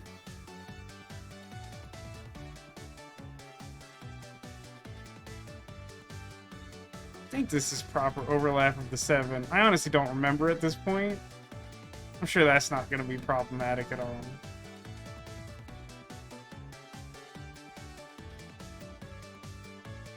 This could be part of the 5. These are part of the 5. That's really all I'm getting out of that for now. These groups are all pretty small. So I need a 1 and a 6, which encompasses 8 spaces out of 9 spaces? That should give me some sort of thing, huh? Let's do it like this, I guess. 1 space, 1, 2, 3, 4, 5, 6. Or 1, 2, 3, 4, 5, 6 space, etc. So like all this should be stuff. There's only groups of 1 here. Would it be possible? I can only fit 1 over here, so that would be like first group is 1, second group is 1, third group is 1. It should still be by itself. This less clear. I mean, I have no groups of 3, so this should be blank. That's a little helpful.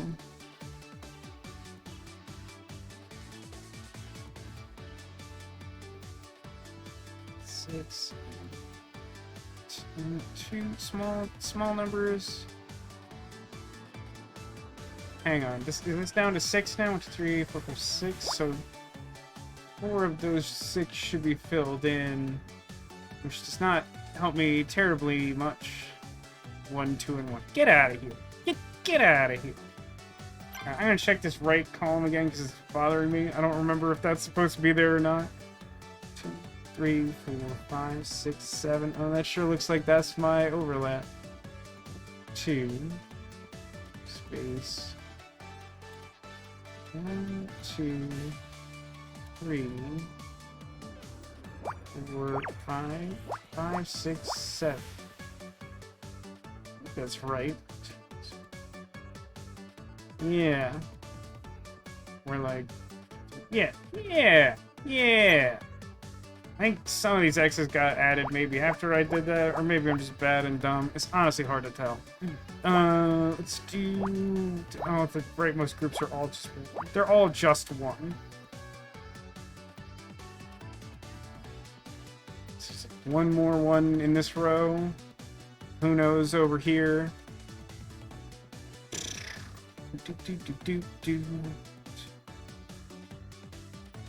I don't know.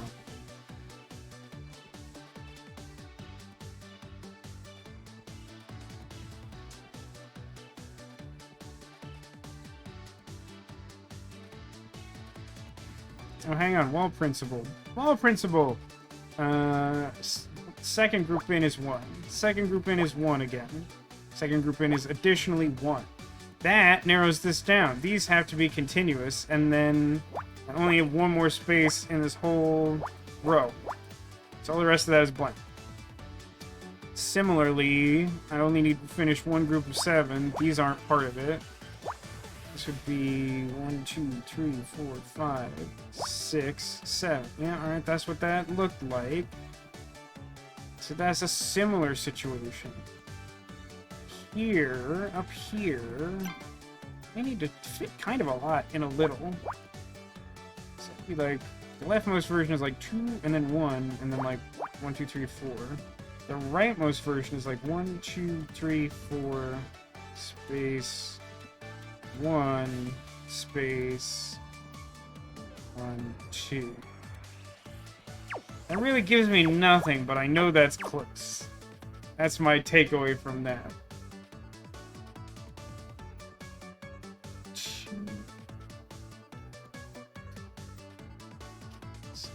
The 1 complicates stuff.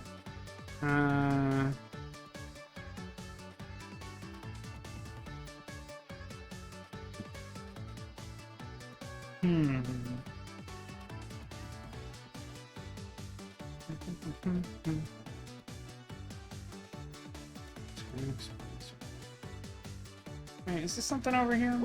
2 space 1 or 1 space 1? Oh, I guess this is a point of overlap for the group of 2 over here, which makes that the second group of 1 down, which then makes this my 1 group of 2, which isn't helpful, but feels like it should be.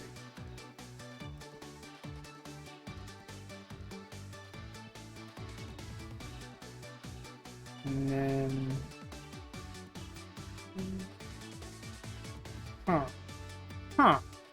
So, I need to... Okay. I need to fill 3 groups, and there's 3 groups of spaces left. There's no configuration of the groups in this row that can fit in the same group of 3 spaces, which means that in each of the 3, one of the groups shall be. I don't know why that's a cursed rhyme or whatever. But that means that, like, this definitely has to be filled, because I need 1, and it has to go there. This should be the group of 2, and it's small enough that I know that this is overlap. And then a 1 goes over here. But then this, by the wall principle, that's my group of 1. And this is another group of 2 that I don't know which adjacent thing belongs to it. Like, one of these spaces filled in. Love that garbage. Not sick of that at all.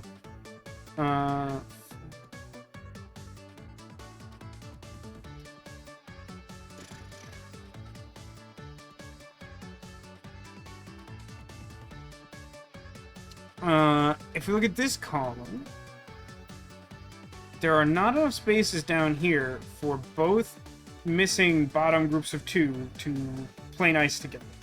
So at most, 1 group of 2 could be here, which means at minimum, this has to be a group of 2, which would then end there.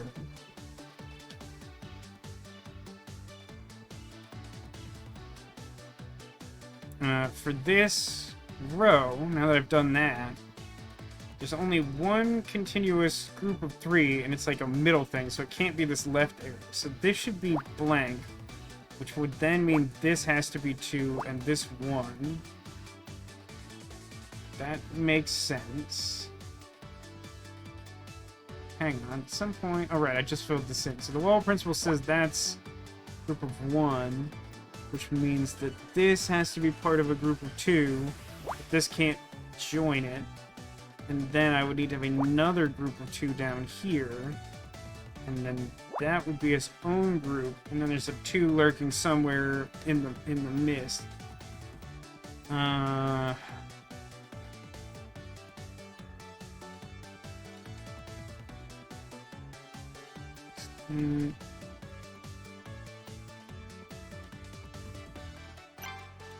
It's a weird row I haven't paid much attention to. 2... 1, 2... So, unfortunately, that thing could be a group of 1.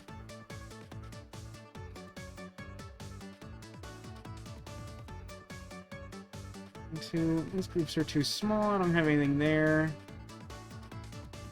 Let's still be part of that.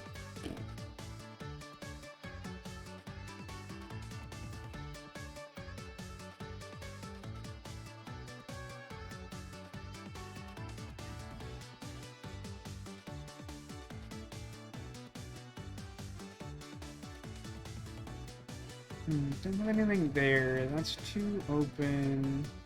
This is a 2, and the remainder is 2 open. What's that? Hey, Ice Bunny! Welcome to the stream! And thanks to Angel for the ongoing 3-month gift sub. Thank you, thank you. I hope you're doing alright, Ice Bunny. How have things been? I'm gonna finish up one last puzzle before I go pass out, probably. Oh,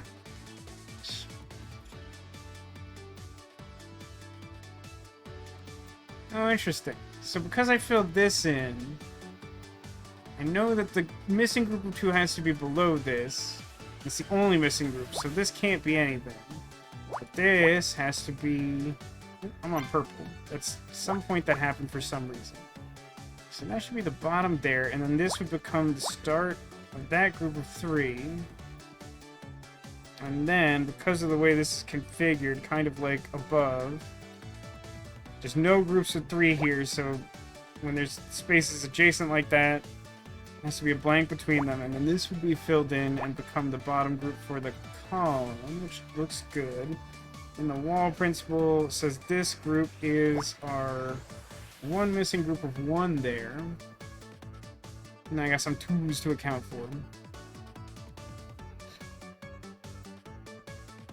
It says his recent MTG obsession has been Zathari deck, the phoenix that makes the rebels. Right. Thank you for reminding me, because I think we had this conversation before, and I'm like, I know I should know that name, and I don't. She's your baby bird and would give the world for it. Much like I would protect my evil baby chick Nicol Bolas until he destroyed everything. He is my favorite. I never get a chance to play that deck because it is not a friendly deck. But I continually want to upgrade its cards to, like, the fanciest versions. So, the next group up for this column is a group of 2. So because I just blanked this should be filled in and this should not. So that row is done.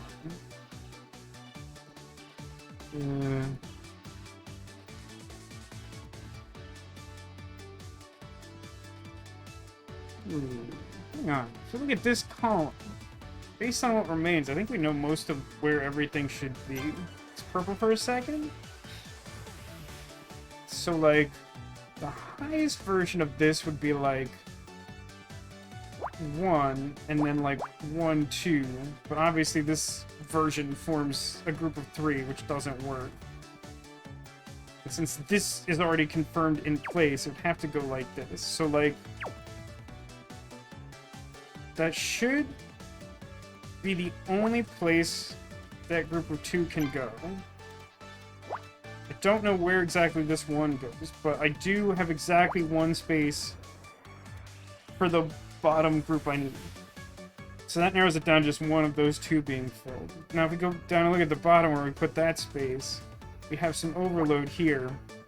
It should be a group of 3, so it should extend to at least here, be the bottom group of 1 for that column. Oh, weird. This could be the 2, and then this could be the 1. Weird. Do you have any, like, particular pet cards, Ditto, that work specifically well in Otharia that don't work in other decks? My favorite weird card in my Nicol Bolas deck is the Anvil of Boggardan. Which has, like, really bizarre text on it because it's a weird old card. It says, like, players don't have a maximum hand size. And, like, I think during their draw step, or maybe during their upkeep, every player has to draw an additional card and discard an additional card. And because the deck has a bunch of discard strategies, it's, like, a very specific way to make it so people still have to discard even if they don't have cards in hand. It's, like, not good in most decks, but it's, like, really specifically good in that deck, and is one of my favorite cards in the deck as a result. It's just a very Vasco solution to a problem that doesn't exist. So this row has only 1s and a single 5. I know the 5 has to be adjacent to this, so this can't be adjacent to it at all, and has to be a 1. This could be a 1, this could be a 1. But this could be 5, or 1, 2, 3... Oh, hang on, hold on. No longer true, is it? Something changed. So, the leftmost version of this now looks like 1, 2, 3, 4, 5. Which obviously doesn't work. That instead makes a group of 6. So the only way to account for that is to just remove this.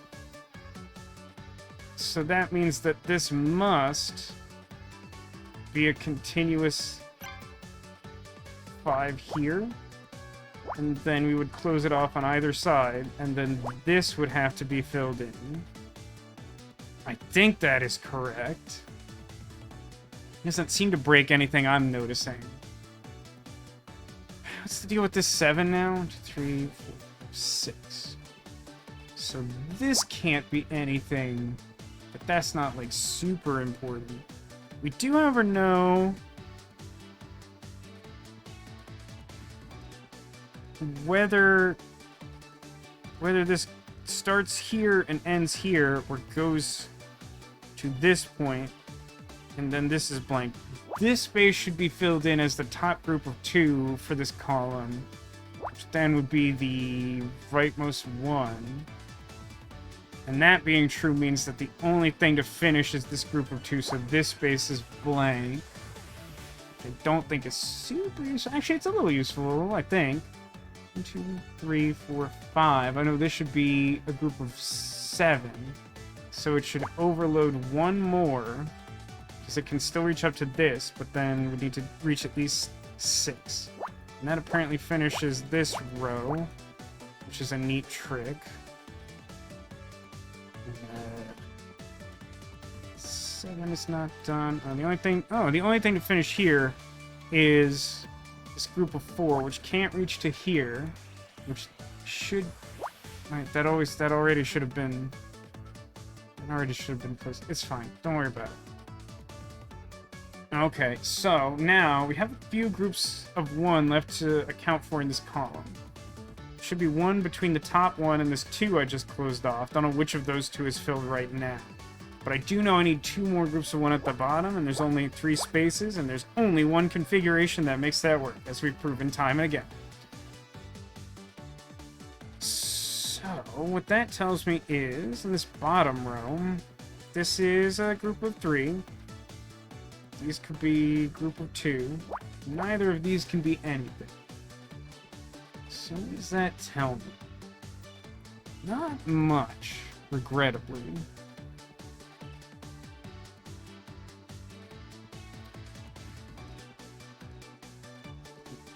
Nope, don't know what to do there just yet. What is this at 5? Cool. Yeah, I don't think I got anything there just yet.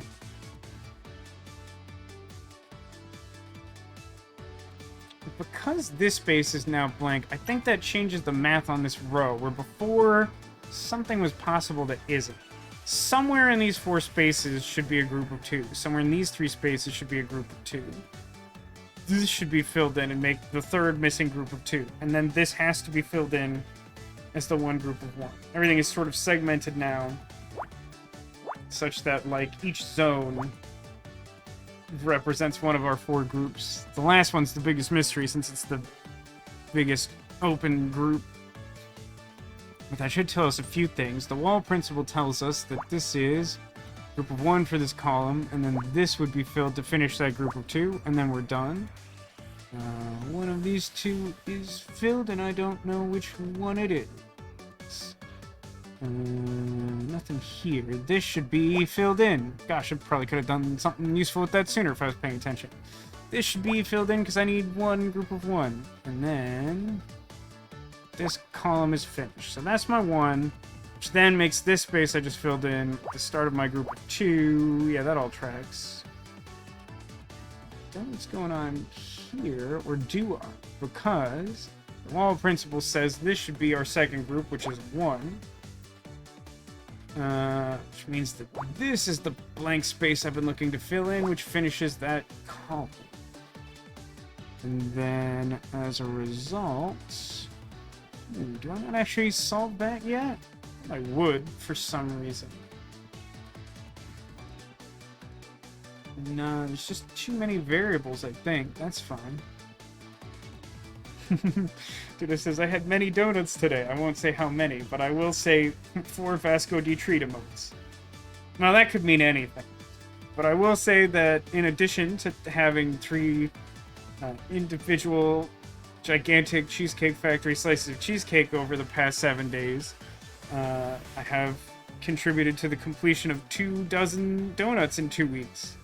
So yeah, I've been trying to put in a lot of exercise during these weeks to offset that. I did especially a lot yesterday, so it was an ideal time for the building's water heater to cease functioning and take the most frigid, upsetting shower I've had in living memory. What is favorite flavor of donut? It's a tough question, because like sometimes you're just in the mood for something different. It also depends on where you're getting donuts from, because different places do different donuts well. Recently I've been going to Randy's Donuts. I do live in California, and they finally moved one close enough to me that it was reasonable to try them. I'm a big fan of their classic cherry iced donut. It's very good. One of the recent times I ordered, they like accidentally upgraded me to something called a butter crumb cake, which was also very good. I also generally like coffee roll / cinnamon roll things and apple fritters, which tend to be very similar but have apple in them. Those are all favorite. I mean, I love just any classic iced donut with sprinkles, you know. Big sprinkles fan when they're not garbage sprinkles, which is most of the time. Delicious says when he visits, I should take him on a food tour of LA. I think I'm like the worst option for that. Unless you want to like die of a heart attack or something. Like all the stuff I like is not good for you. I make very bad food choice. I feel like most of the stream is me explaining to you that, like, I don't make good food choices. So it's only groups of 2 or less in this column, and also I need 2 individual ones out of the 3 remaining spaces at the bottom. So that apparently finishes off this row and this group of 2. And apparently for this second row from the bottom, I need 2 groups of 2, so that fills in completely, and then this is some sort of coin flip. Actually, I do in fact know that this should be our bottom group of 1, and this should top off our 7, which means that this is blank and this is not. And as a result, That's blank, and this is filled, and that completes the right. Looking at this column, we've got 1 blank space. This group is supposed to be 2.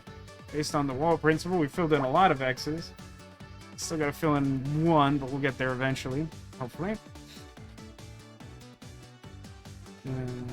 This is 2. Oh, this is 1. That's closed off by itself.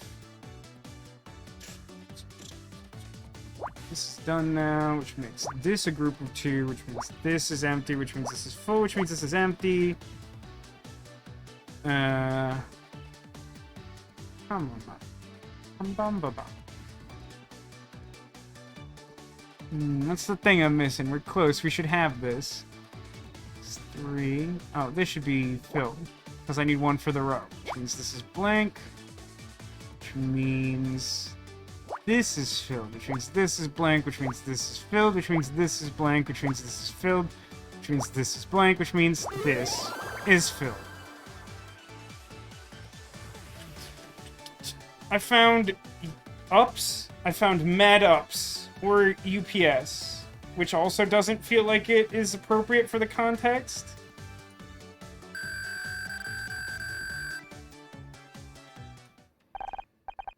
What is this? And why is it so heavy? I think it's an uninterruptible power supply, also known as Mad Ups. It provides emergency power in the event of electrical failure. So it's like a really big battery? I bet it could deliver a pretty big shock if we discharge it. In theory, but how would we do that? Scout, I've got an idea. If I connect these power cables to the Mad Ups, it could deliver mad electrical power. Enough to incapacitate Hyde. Or Clyde. I don't know. It's such an arbitrary distinction, really. But we don't know how much power is stored in the battery. Only one way to find out is to risk our lives trying to electrocute a big guy. I can hear Hyde coming back. Try and distract him. How? How about stamp collecting? 10 million points, if anyone understands that. Just keep him focused on you, I don't know. Bad news, Wait a minute. Where's the girl? You should be more concerned about me! You? Don't make me laugh. I won't let you hurt my friends! Listen up, you dumb robot. You don't want to play games with me. I'm not playing games. Oh. Oh no. Oh no. Viper armed. Look at that. That is scarier than I thought that was gonna be. I thought it was just gonna be guns, but the like weird tentaclaws make him he's a scary bro. Want the weapon system online, ready to engage. Don't shoot! Don't shoot, I'm the only one who doesn't have a gun. Your ship has sailed, Captain. Oh no, I've missed something important in my absence. Yes, got him! And there's no other things happening currently of which I should be concerned. Target lost, target lost. Hey, Scout, not for nothing. Are we cool? Seeking new target. We are not cool. Seeking new.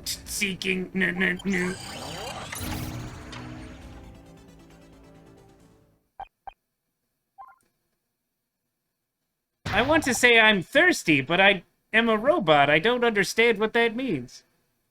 Hey, Scout, what?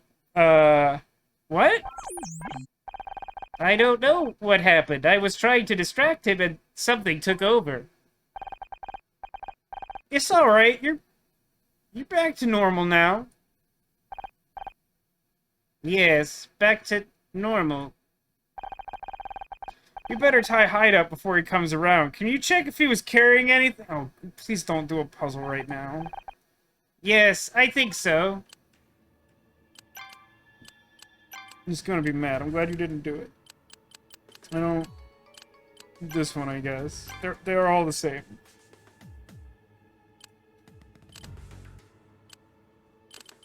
Safety save. Because we can. Because we can't not go. Turn to title. It's me, Big Vasco. I missed some stuff in chat when I was finishing that puzzle. That is when the chat went active. This is his favorite donut is Boston cream at a local place. Because they bake them, not fry them. Ah. So like apple crumb from Dunkin'. I don't know if I've had that. I tell you, I've tried going to Dunkin' Donuts a few times recently when they finally opened up one of those close enough to me that I could like check those out. I hadn't been near one since college, which was some time. I feel like the donuts are worse, but I also might just be old. It's hard to say. Okay, so often we should all go to Hawaii, and I could give you guys some tours. That'd be fun. Don't know if that'll ever happen.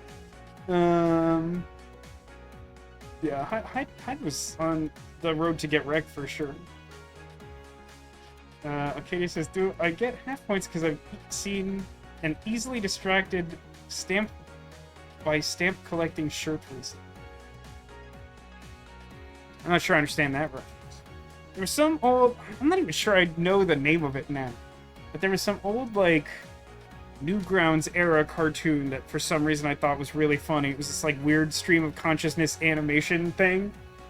And there were, like, these two extremely bizarre characters who were being chased by something. And, like, one of them just declares loudly, like, we need a distraction. And the other one says, how about stamp collecting? And he just, like, floats over to, like, whatever's chasing them and, like, throws sheets of stamps at them. And then they all stop, like, trying to attack them. And for some reason, I just thought that was really funny. But I'm not sure I'd be able to find that now if I had to. I don't know what the heck that was called.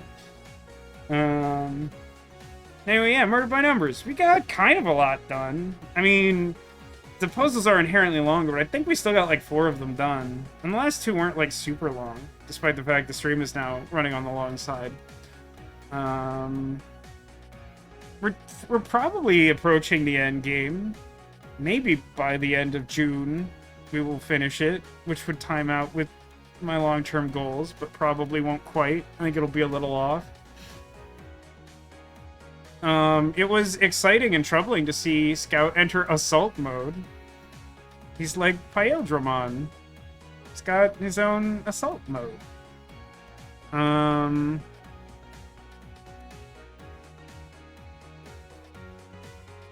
Yeah, I don't know. The whole Clyde Busselman thing feels a little silly, but going to lead security and getting the evidence, I don't know, it kind of works for me. It does feel, again, just to briefly touch on it, I feel like maybe there was a way to make the investigations, just most of them in this game, feel a little more organic by having the logic of, like, getting from clue to clue make more sense. So it's like a big old bug on my microphone that I really am unhappy about. I apologize for any weird sound. Okay, I got it. It's gone now. It was a surprisingly large ant that I'm... Oh, no. See a second large ant. Glad I keep the emergency sneeze tissues here.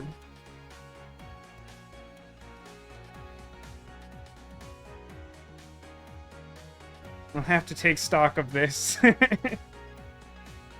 Let's maybe hurry up the conclusion of the stream. There are literally no donuts in this house.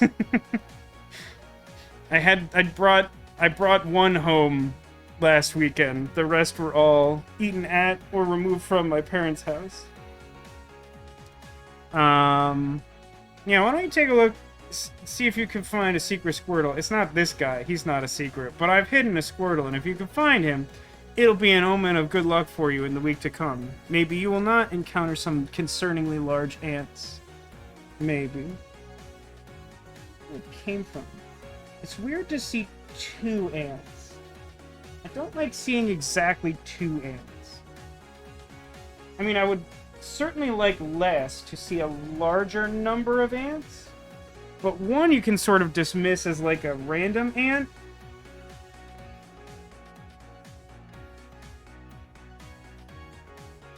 Two feels more ominous.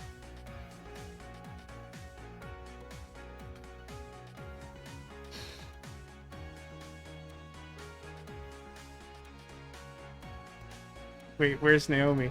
Naomi is a big lass who can't always be on the couch. It's just not feasible. Secret Squirtle under Octohat by the Pirate Squad. Under Carlos. Okay, got a few guesses.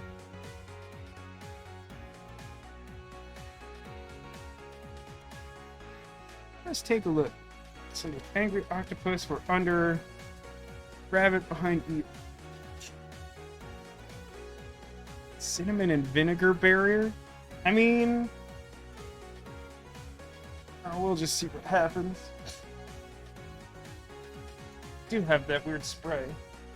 That's true.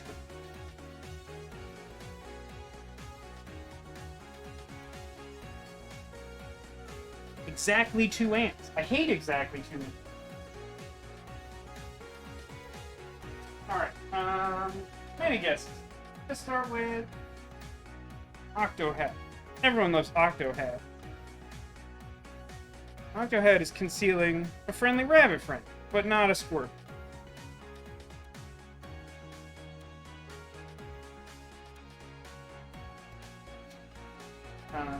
Got a couple guesses.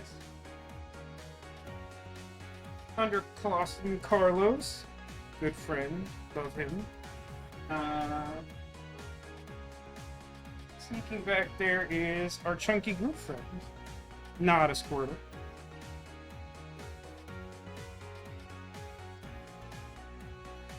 Couple guesses of, like, generally the Pirate Squad, which I'm not entirely sure how to address at large.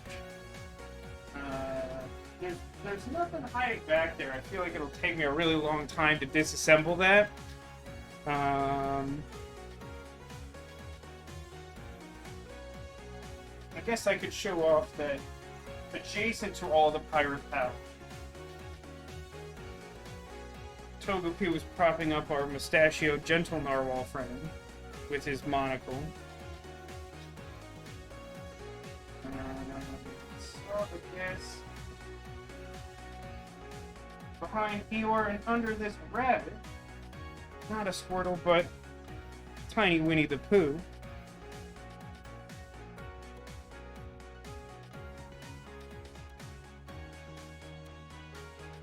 Did I miss any guesses there?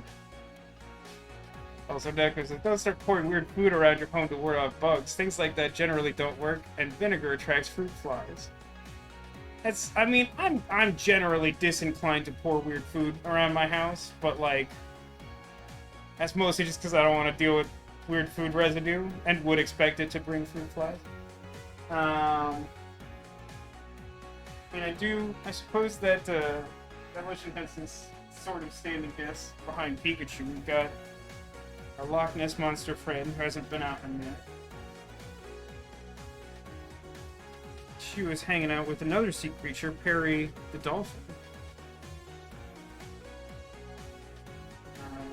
But none of those are our secret Squirtle, who is in fact hiding under our fox friend and behind Pusheen the Narwhal.